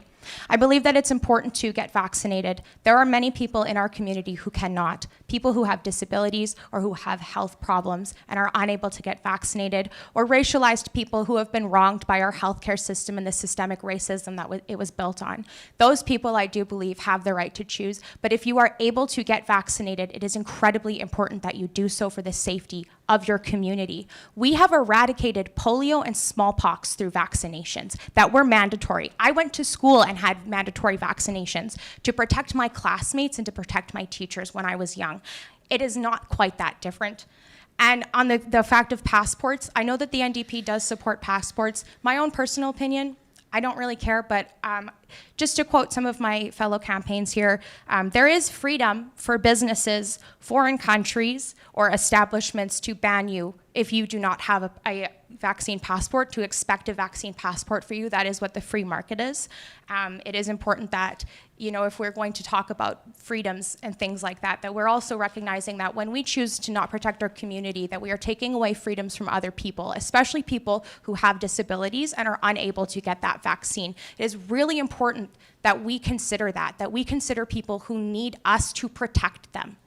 We are in COVID-19 still because people are hesitant to protect those in their community because they feel as if we are taking away something from them by asking them to care about others, and it is very frustrating. I do suggest that you get your vaccine if you have the ability to and you do not have any kind of obstacle in your way, such as disability or illness. Thank you.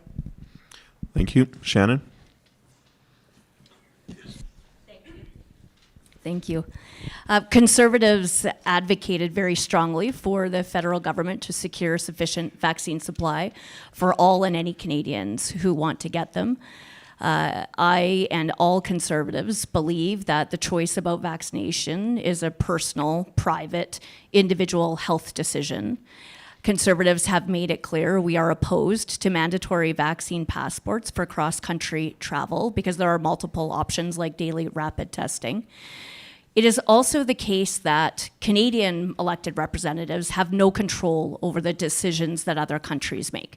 And there are several countries around the world who have rules about proof of vaccination in order to enter their countries for all kinds of diseases and illnesses, and we can anticipate that to happen in the coming months and years. So what Conservatives have said is that we will work with provincial governments to establish some sort of option for people who want it to be able to provide their proof of vaccination if they want to travel, obviously for personal, family, business reasons, to countries that have those rules. So that is our position, opposed to mandatory, and it's my personal position, opposed to mandatory vaccinations and mandatory vaccine passports.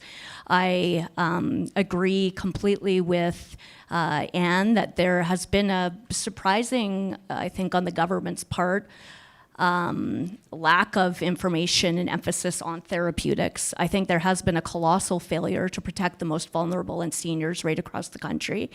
And frankly, I have serious concerns with the unrestrained scope and power of the decision-making of the Public Health Agency of Canada over the last year and a half, quite outside of the scrutiny of elected representatives. So you probably saw I called for the end of the quarantine hotel program, and Conservatives have been really working hard to try to get transparency from that agency. That's why we would have a public inquiry into management of the pandemic.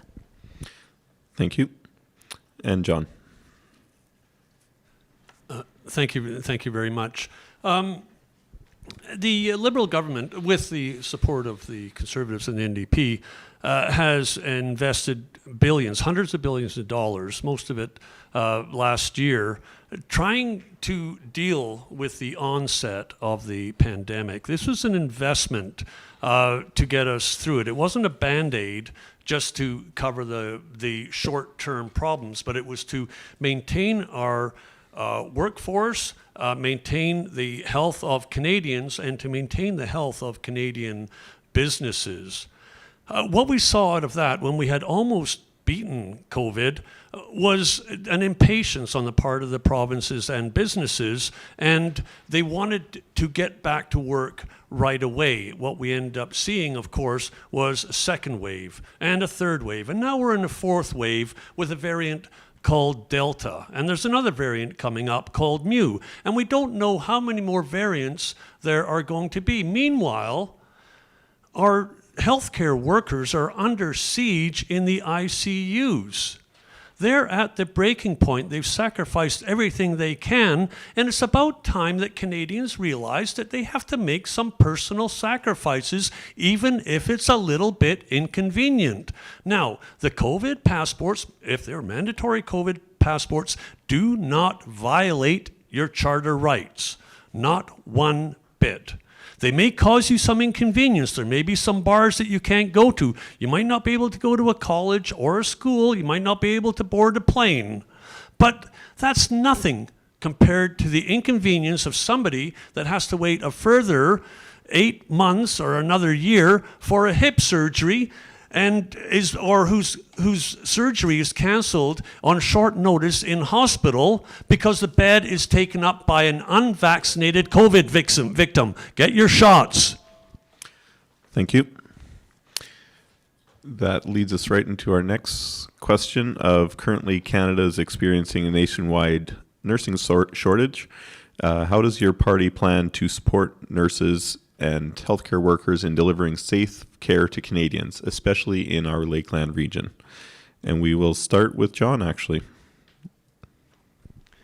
Oh, darn, I don't get to go and look up my numbers. The Liberal government has a very strong plan to spend a large amount of money training thousands.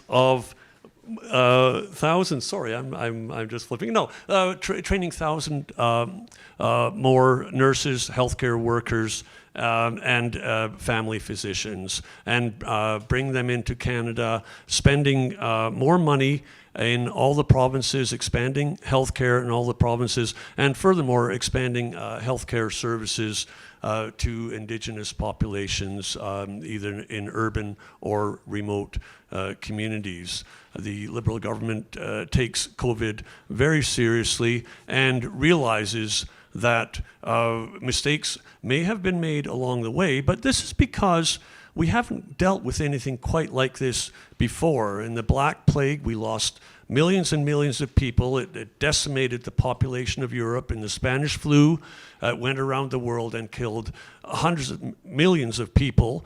This one is fairly benign. We've been able to get a vaccine up and running in less than a year, if we could get it in people's arms. The government has invested a ton of money into research and is prepared to invest a lot more in the additional healthcare training and provision of healthcare professionals to meet the challenge and to keep Canadians safe and healthy moving into the future. Thank you. Shannon? Well, you'll know that this is a question that's exclusively for provincial jurisdiction and provincial governments. It's provincial governments who develop their respective nursing agreements and make the decisions around funding healthcare delivery within their own provinces. Our party and our leader has been very clear that in government, the Conservative Party would, as was the track record of the previous Conservative government, work with provinces to ensure that there is a percentage increase every year of the healthcare contribution that goes from federal governments to provincial governments, so that provincial governments are sufficiently resourced to make the decisions that they need to make to meet the needs of their own unique provinces and citizens. Thank you. Anne?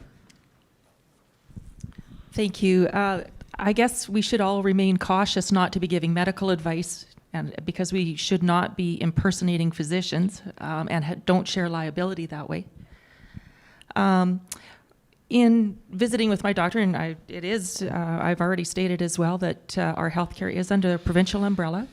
Part of our nursing shortage right now is that this is one example of where it can happen. We have nurses that have had COVID, recovered from the illness, been vaccinated, but then come in contact with somebody with an active COVID case, and then have to turn around and be isolated for 10 to 14 days on top of that, as opposed to taking therapy for either prophylactic therapy or treatment therapy for COVID again. So of course, this is going to make a rotation and a nursing shortage in the wards on the floors of our hospitals right now, and that's maybe something that's not directly addressed. I have tremendous sympathy for the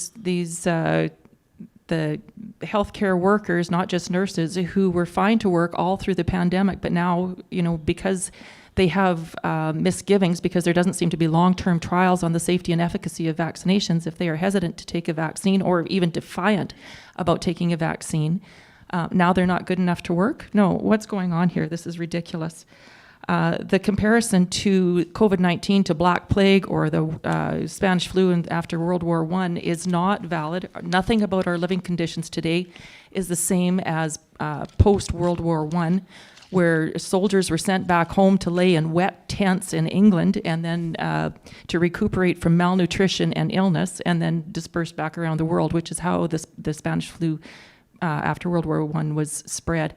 So, yeah, there's a lot to unpack with the nursing issue with COVID-19.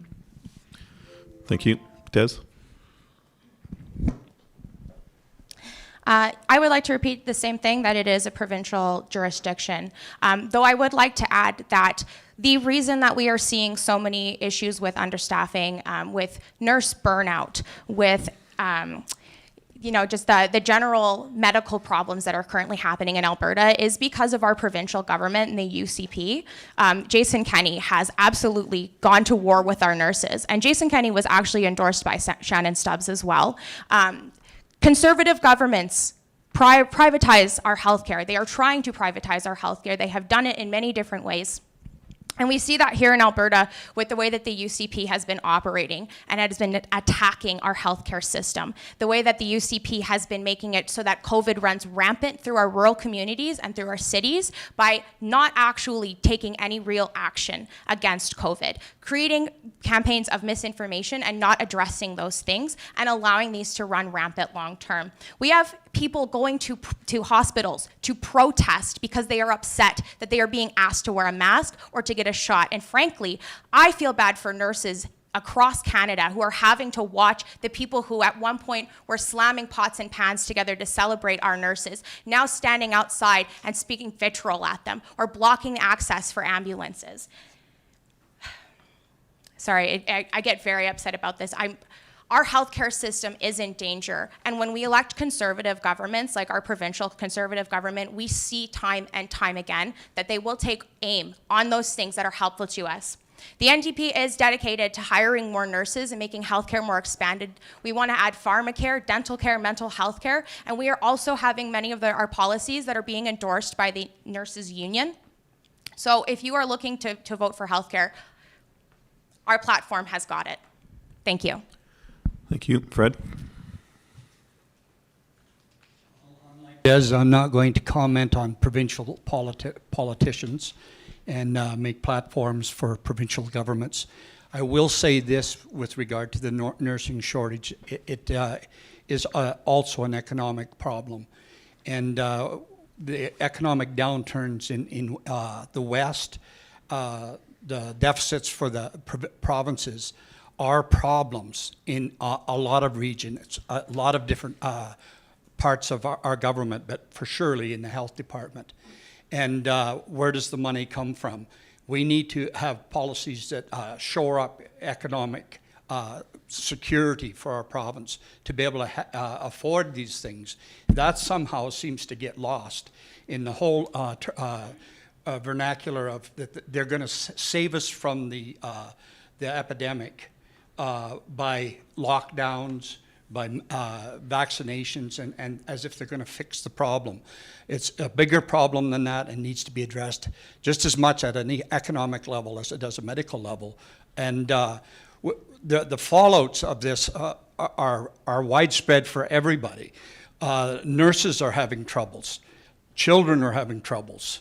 Families are having troubles because of pressures and stress in the way these issues are handled. And there's other ways than just banging a bunch of drugs into everybody to solve the problem, because evidently it's not working in the rest of the world either. Thank you.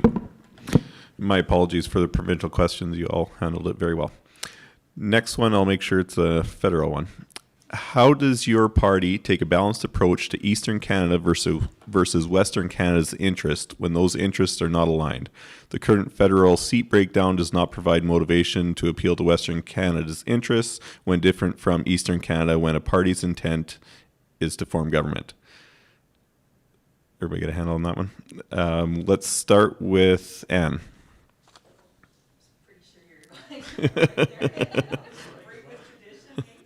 Well, it's really interesting for PPC because we are a federal party. We've got almost a full slate of candidates. I believe that they were a little bit disappointed not to have the full, how many is it, Shannon? 338.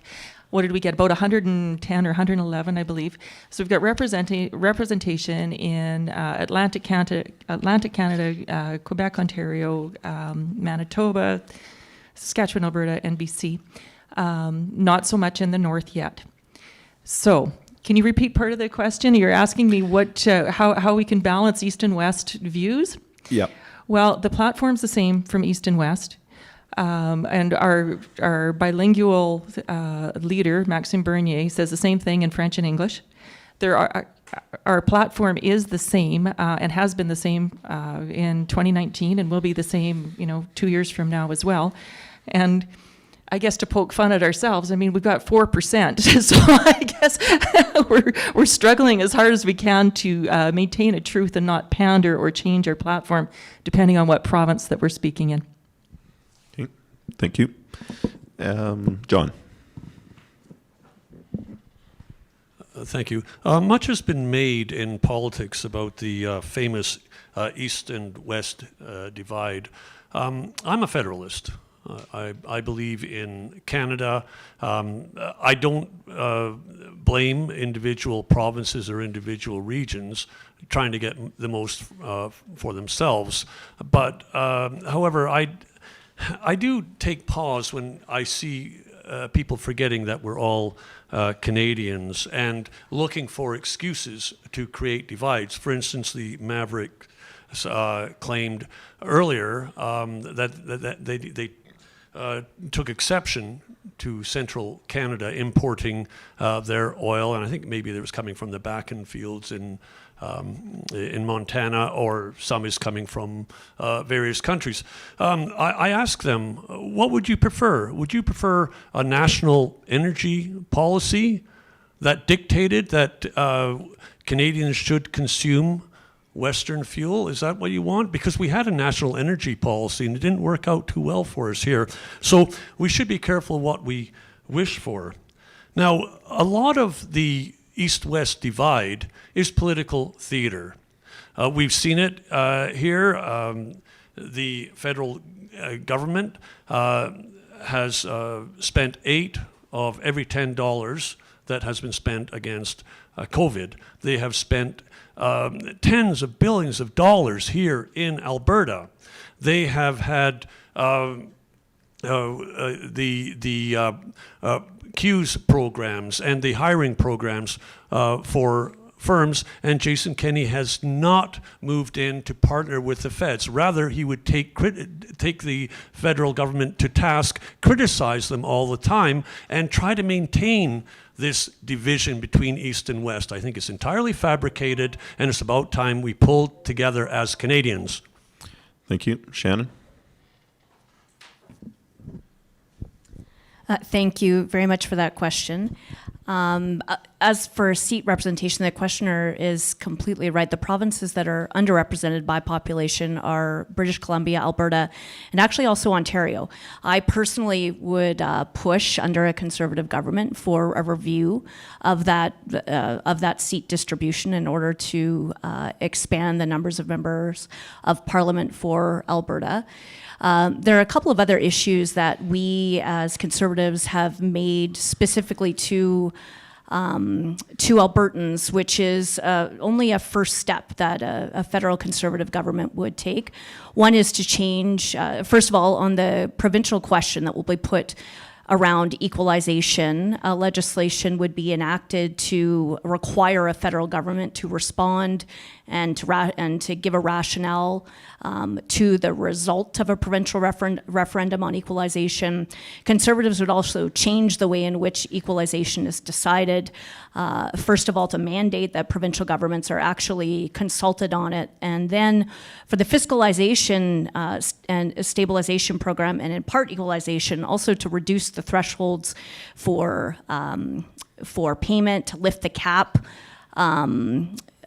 for contributions, and this would result in an immediate $4 billion retroactive compensation to Alberta. That would just be the first step. I have been a long proponent and was involved in the Reform Party years ago. Of course, in Alberta's Senate elections, a Conservative government, as Prime Minister Harper did, would only always ever appoint senators nominated by the people of Alberta so that our province can be represented. I agree that in my last 6 years, I have found that people right across the country share the same basic values and aspirations and principles. But I, as an Alberta Conservative member, can advocate very aggressively for Alberta and will continue to do so. Thank you. Fred? Well, the question is, how do we reconcile the differences between West and East? How does your party take a balanced approach to the East versus West interests? A balanced approach? The way we do that is to recognize that Alberta has got the short end of the stick. The West has got the short end of the stick for a long time. And it's been quoted so much I feel like it's redundant. But the truth is that O'Toole did say that he was going to scrap the carbon tax and then changed his mind. And there's a lot of rhetoric, as we've heard from the Saskatchewan party, about that. But the truth is there was a shift from that. Why did that happen? Because Central Canada's votes, it was swing towards the environmental thing and have very little interest in carbon tax in the oil industry. There's a difference of opinion there that's great. And the West has no power in the basis of confederation that we have now, but to take what we're taking. Somebody's made a comment in a derogatory way about us being separatist, but we're not separatists. We're working for autonomy and independence. And that's happening in Canada. O'Toole himself has signed some agreements that I don't know where that's going with Quebec that makes that possible. We think it's impossible to be independent, but independence can look a lot of different ways, and independence within a nation can look a lot of different ways. Our native peoples of different tribes are asking for nationalization, identity as a nation within a nation. We seem to be able to accommodate that. But in the West, when it comes to that question, we look like we're rebels. We look like we're somebody who doesn't care about the rest of the nation. But it isn't Alberta that's gave up on Confederation. It's Canada that's given up on Alberta. Thank you. Next question. Oh, I did not answer the question Oh, yet. sorry. It's okay. My it's all fault. good. Yes. It's all good. I would just like to start off by saying there is no our natives, there is the Indigenous people, and we are sovereign, and we were the original custodians of this land. Second of all, when it comes to Western alienation, I think it's important that we continue to fight for a proportional representation system. We have long been in a first past the post system, which is essentially just bouncing between red and blue. It is important for us to have proportional representation and to have people from our communities who have our lived experiences being in government to advocate for us. Unfortunately, somebody who's making $100,000 or more a year is not going to understand the life of a rural Canadian who makes less than $30,000. Somebody like myself, who has many times made under that limit at the end of my tax year. How can somebody who has any kind of higher income really understand at the end of the day what my fears are and what my concerns are? And I know I'm not the only person who lives like this. And in fact, we are the majority of people who are currently struggling and who are watching as the government and as officials continuously allow wealthy people to get wealthier. Liberals promised in 2015 that 2015 election would be the last election under first past the post, and that did not happen, but the NDP is promising to do that, and I am absolutely advocating for it to happen because I know that we deserve better representation. We deserve better representatives who match our interests and who understand our lives fundamentally and do not have interest to gain profit from their positions within the government. Thank you. Thank you. My apologies for missing you there. It's all good. Next question. Yes, you can rebuttal, Fred. Yeah, the question came back again to us in the West, as if we, Des would suggest that we're an anomaly. Confederation has been for about 150 years now. And nothing has moved in the ability for the West to have an equal vote in its affairs in 150 years. 100 years ago, there was an MLA here who's apparently written a book, and he was saying how the Confederation was great for Central Canada, but it has done nothing for the West, and that ultimately the West will have to get a greater independence. And that's what Maverick's saying is the answer to this is. Ultimately, when the votes are counted in that, Central Canada counts for more than the West, and it happens a myriad of ways. If there's an issue with China, and China takes sanctions against canola, too bad, but it's the Western families that pay the price. Thank you. Next question. Are you concerned with the national debt and who will be left holding the bag? And if you are, what is your party going to do about it? So we will start with Des. Ooh, I get to go first this time. Making it up to me? Yeah. Yeah, absolutely. There is, with the NDP in our costed platform, so we are doing $214 billion in spending towards social programs, but we are going to be getting a $166 billion in revenue because we are going to tax the wealthy. It is time for wealthy corporations, tech giants, and wealthy people, millionaires, to start paying their fair share. We have long been getting our taxes increased when we don't have the ability to take that. Many of us are one bad accident away from poverty or homelessness, and it's really ridiculous that every time we have any kind of deficit whatsoever, we are the ones who are taking that financial responsibility. It is really important that we start looking at the people who have been exploiting workers and exploiting our planet for profit and expecting them to finally foot the bill that they have created for us. It is really, really important that we continue to pursue a wealth tax and that we continue to pursue taxing people who have been actively harming our economy by hoarding their wealth. Thank you. Thank you. Fred? Evidently, you're not going to give me enough time for an old guy to get his thoughts together, so I'll just go. I understand that we had a $380 billion deficit last year. I understand that there's been hardly any voice and cry about that, and it's all been placed on COVID. I understand that we had no budget as a nation because it was just too complicated or something, and so we went budgetless. There doesn't seem to be any accountability in our federal government to make a balanced budget. One of the questions I've been asked before, and I went to some accountants about it, how long shall it take for us to balance a budget? And I think the Conservatives got a 10-year plan. Surprisingly enough, some of the chartered accountants are saying we should have a 10-year plan. But to plan for a deficit for 10 years is a plan to fail.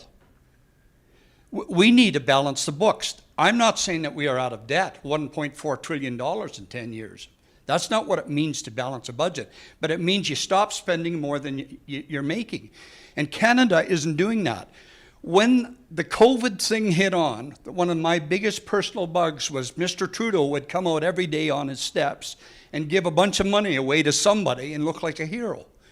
And I'm going, there's no accountability, there's no House of Commons, so why are the MPs making $182,000 when everybody else got laid off? Those are real questions. $61 million, and it would be higher than that. And we have a deficit. It's poor government, and the government needs to be accountable. Maverick has a plan to add money to the Auditor General so that there is greater accountability in federal government. Thank you. John? I think the first thing here to do is to address the deficit and what the deficit actually paid for, the COVID deficit itself. Now, Fred is right, it's hundreds of billions of dollars, but what does that actually mean? Des said earlier that the government has forgotten about the people. In fact, the Liberal government, and an incredible act actually of of courage, because they broke the paradigm where in order to get out of a crisis, you give all the money to the firms and then hopefully it'll trickle down to the little people. The federal government, under Trudeau, with the blessing of the Liberals and the NDP, actually gave the money to the people. They gave out CERB, they gave it out directly. They knew that there would be millions of dollars lost by people taking advantage and taking funding that they did not qualify for. But the choice became stark. It was either get the money out now or put a whole bunch of conditions on it and we'll get it out next year. They chose the former. And yes, the deficit is quite high. Now, do we care about that? Yes, we keep an eye on it. But the thing is, we have to follow what's called the business cycle. We expect that when there's a recession, the government will undergo fiscal expenditures in order to stimulate the economy. When we're in a boom, then they stop spending and they start saving. At that point, we run a surplus. Right now, we're running a national debt from the federal debt at just a shade under 50%. Why wouldn't you borrow money at 2%, which is what the government can get money for, and invest it at 6% GDP growth? At that point, we'll see the debt reduced to about 25% by 2035. Thank you. Anne? Incredulous at 2035. I didn't even hear my name called. Oh my goodness. Yeah, national debt is a huge thing, isn't it? And when a government just runs out of money and decides, hey, let's print some more, well, I don't think that that's a very good plan, because as the value of your money decreases, the two ends of the spectrum that really seem to suffer the most, because the dollars do not stretch, are low-income families, often with small children, and elderly seniors on fixed income. Even over 10 years to address the debt is far too long. I think one of the things that Canada could do immediately is to pull out of UN obligations. Our carbon tax chases business out.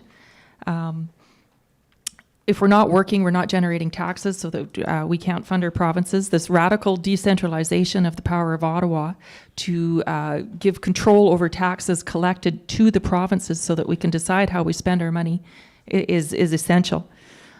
When you tax large business, they don't care. They leave. They just leave the country, and they leave their workers without a job. So, and we can see that in lots of cases. Ireland would be one, that has used the tax advantage to lure business. Pharma companies actually is a great big one, to employ their people. Another interesting point is the COVID spending. If we didn't reward provinces that don't manage their budgets well with extra CERB, which is over now, I realize, with extra COVID spending, I think that the dollars that we do have would go to more worthy projects. I think that things like the universal basic income, which is where the CERB spending was going, will be a race to the bottom for Canadians as well. Thank you. Shannon? Thank you. I agree completely with Fred that it was absolutely bonkers that the Prime Minister prorogued Parliament and kept MPs out of Parliament from being able to do our jobs, which is, of course, why Conservatives were calling for the House of Commons to get back to work as soon as possible. I am extremely concerned about Justin Trudeau's recklessness and his ongoing expanding deficits, as well as the fact that he has racked up more debt than any other Prime Minister in Canadian history, all of them combined. And I sure hear an awful lot from the people, the families, the communities, the businesses, and the vulnerable people in Lakeland that they really wonder where all that money has gone. So it is a priority for the Conservative government to balance the budget and get rid of the deficit, just as the former Conservative government did, which of course passed on a balanced budget with $1 billion surplus to the Trudeau Liberals 6 years ago. But Anne is completely right that there is real danger in this continued trajectory of hiking taxes, spending recklessly, and adding deficit and debt, which increases inflation, increases the prices of literally everything, makes everything more expensive for everyone, and hurts the very people that proponents of that kind of plan say they care about most. So that is exactly why Conservatives have put forward a very comprehensive economic recovery plan, targeted with a variety of different fiscal incentives for small businesses, for job creation, and for simplifying the tax system right across the board, as well as significantly reducing red tape, which is often a small business and cost killer, especially for small businesses, but for the entire economy. Canada needs to be competitive and taxes need to be low. That actually always results in more revenue in government. So absolutely the debt mortgages the future for all Canadians, and Conservatives will balance the budget. Yep. Awesome. Thank you. Oh, is this up? Okay. I would just like to first of all note that the CERB benefit was originally going to be $1,000 as proposed by the Liberals. I don't know about you, but $1,000 a month covers nothing. It does not cover my rent, does not cover my food, and if it covered either of those, I would still be out money. 26 billionaires in Canada were able to access offshore tax accounts. I think that that causes a lot more instability in our economy than printing money did. What we should do is not print money, but take that money back into our country and distribute it for social services. People do not need to hoard wealth. If large businesses leave because they do not like being taxed, we should just invest in small businesses. And if we think that a basic income is a race to the bottom, I would argue that it lifts the floor so that people have their needs met and have the ability to live, have the ability to pay their rent, have the ability to buy food, have the ability to take care of their children. It is taking the rock bottom and putting it on an equal level so that we all have a dignified life. Thank you. Thank you. I'm going to sneak in one last question, and we're only going to do 1 minute per reply. And it is, what is your party's stance on the Trans-Canada Pipeline? We'll start with Fred. Well, Maverick Party believes that we need to have the ability to make markets for our products. I've only got a minute, so I can't go into too much detail. But pipelines are pretty safe. Most of our information goes from 65 to 75-year-old pipelines, but we have a whole different game with pipelines now. I think pipelines are a political thing to fight over, but the reality of the risk and reward is I'm for Trans-Canada pipelines. Thank you. Anne? Just going down the pike here, yeah. Down the pipeline. Yeah, our party, yeah, down the pipeline. Funny. Our PPC party has very, very good policy on pipeline.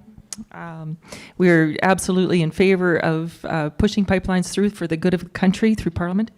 We know that disasters like the horrific Lac Mégantic a few years ago should never have happened and could not have possibly happened if that same bit of fuel was being transported through pipelines versus by rail. It's outrageous that pipelines take so long to be approved in this country. 48 and 69 are numbers that will probably come to my grave with me because of the detriment that it's done to Western Canada. Thank you. Shannon? Well, TransCanada does operate all kinds of pipelines, so I'll try to break this out, imagining what the person is talking about. I think my record has been clear. I support the construction of pipeline infrastructure right across the country to secure energy self-sufficiency and to reach more export markets, to reduce Canada's reliance on the Americans and also on foreign oil, which Conservatives would also address with a tariff. The questioner might be referring to the Energy East pipeline, which I was very aggressively in support of, and as were Conservatives, opposed the Liberals meddling into the regulatory process that finally forced TransCanada, after billions of dollars and years in the regulatory process, to abandon their initiative. I believe that the regulatory process needs to maintain the highest standards in the world, but once pipelines or are approved in the national interest, governments have to provide legal and political certainty that they can go ahead and get built, which is another reason why a conservative government would implement a Critical Infrastructure Protection Act, also to stop blockades on existing pipelines. Thank you. John? Yeah, my understanding is that we do have pipelines all across Canada. I worked in Sarnia back in the mid-'70s at Petrosar, working on crude that was brought from the west there. So we have them. The Liberal government has purchased stranded Eastern Pipeline was that it was going to load out right in the breeding ground of the extirpated right whales. What are you going to do? Tell them they have to go somewhere else? I don't think so. Thank you. Des? Well, I do not know exactly what my party's position. I am against pipelines, and I have a few reasons for that. Well, there you go. In my party's position, we're right online. The reason why that I am specifically against pipelines is, number one, because Indigenous land defenders have been brutally attacked by police, defending our water, defending their land. We need to consider that we can have these spills, they will happen, and oil field companies are only on the hook for $1.2 billion of that damage. So if it costs more than that, our tax money is paying for that ultimately. The government will front that. Pipelines are only temporary jobs, they are not long-term sustainable. We are also going to see that they're going to need all sorts of different upkeep. It's going to cost money to upkeep. Where are we going to put it when people start to phase out on fossil fuels? Don mentioned Sarnia. Sarnia had water quality issues due to a pipeline, and nothing was done for it for years. And when things started to be done for it, it was barely acceptable. That is what pipelines are. Thank you. Sorry, you can put it in your closing remarks if you do choose. We're just running a little thin on time. With that, we will go back out the pipeline and start with Des for our closing remarks. 2 minutes. 2 minutes each. Friends, we are at a moment in history where we can be the change. We deserve better than what previous and recent governments have given us for decades. We can have affordable homes, good jobs, better health care, and a cleaner environment. We can make sure that those of us who are seniors or living with disabilities have lives that are dignified and that they are not forced into poverty. We can make sure that nobody has to choose between food or buying their medication or paying the outrageous phone and utility bills that we have ever again. We can have a future where reconciliation is possible and where no one is killed or harassed because of their skin color, their culture, their sexuality, or their gender. We can have a future where our children do not need to feel the burden of financial insecurity and that they don't have to clean up our generation's mess like I am here cleaning up the mess of previous generations today. I was elbow deep in a toilet working as a housekeeper the day that I decided to vote for Jagmeet Singh in 2019 because I felt heard by him. I saw that Jagmeet understood what it was like for me as a minimum wage worker, and I felt seen. And I really hope that you felt seen by me today and that you know that I do see you and that I'm fighting for us. We deserve better. Let's take it together. On September 20th, vote for New Democrats. Let's make the future amazing. Thank you so much. Thank you. John? Your Liberal government has had your backs, has had Alberta's back throughout the pandemic, and will continue to have your backs when the pandemic is over. The Liberals have a comprehensive plan to defeat COVID, address climate change, and grow our economy. To finish the COVID fight, we must continue to procure life-saving vaccines to protect us all, and especially the most vulnerable, our kids and seniors. Our universal public health care system provided proved invaluable in our fight against COVID. A Liberal government will invest $10 billion to eliminate wait lists, $3 billion to hire 7,500 family doctors, nurses, and nurse practitioners, and expand virtual healthcare services. We know that a serious plan for the environment is a plan for the economy. That's why our plan for climate is a jobs plan. The future of Alberta's economy depends on innovation in reducing emissions. Major players like Cenovus, Husky, and Suncor agree. The same ingenuity and hard work that got oil out of sand can get the emissions out of our industry. To support that effort, a Liberal government will create a $2 billion futures fund to directly support Alberta workers and communities, in addition to the $8 billion already on the table to help oil and gas sectors decarbonize. Programs like $10 a day daycare, better care for seniors living in long-term care or in their own homes, a 3-part housing plan, and work to fight systemic discrimination will benefit all Albertans. And Liberals are committed to moving forward on the path of reconciliation with Indigenous peoples in partnership with First Nations and respecting their priorities. A vote for me, your Liberal candidate, is a vote to move forward for everyone. Thank you. Thank you. Shannon? Thank you. Every summer since I was elected in 2015, not just during campaigns, I've door knocked in the 52 municipalities across Lakeland, and I've worked closely with local MLAs, with local councils, and with the 9 Indigenous communities here to represent Lakeland's interests in Ottawa. This election, the decision for Lakeland's voters is who can best advocate for us in Ottawa, but it's also importantly who will have the opportunity to actually get things done. The reality right now is that there is one national party that can defeat Justin Trudeau, and it's the federal Conservatives. Provinces is the only way forward. We do not believe in mandated vaccines or vaccine passports, and we certainly do not advocate for the harassment and discrimination of our citizens based on that status, or on any status for that matter. We want you to vote for PPC. There's too much the same in the establishment parties, even the Conservatives. Sorry, Shannon, the only thing I've got against you is your boss. So, everybody's moved so far left. The People's Party of Canada is a small C Conservative party. We believe in low taxes and much smaller government. And I'm very, very proud to serve the people of Lakeland under the PPC banner, led by Maxime Bernier. Thank you. Fred? Thank you once again for the Chamber of Commerce's of the different areas putting this on. Appreciate the democratic process that's been fought for and paid for by your time and efforts. Why should you vote for Maverick? Maverick's the only Western federal party whose sole interest is in Western. And that makes it unique from every other party. Every other party has a leadership that somehow has to bend somewhat to the Central Canada agenda where all the votes are. And time again for literally 150 years, we feel like the West has not got its just due.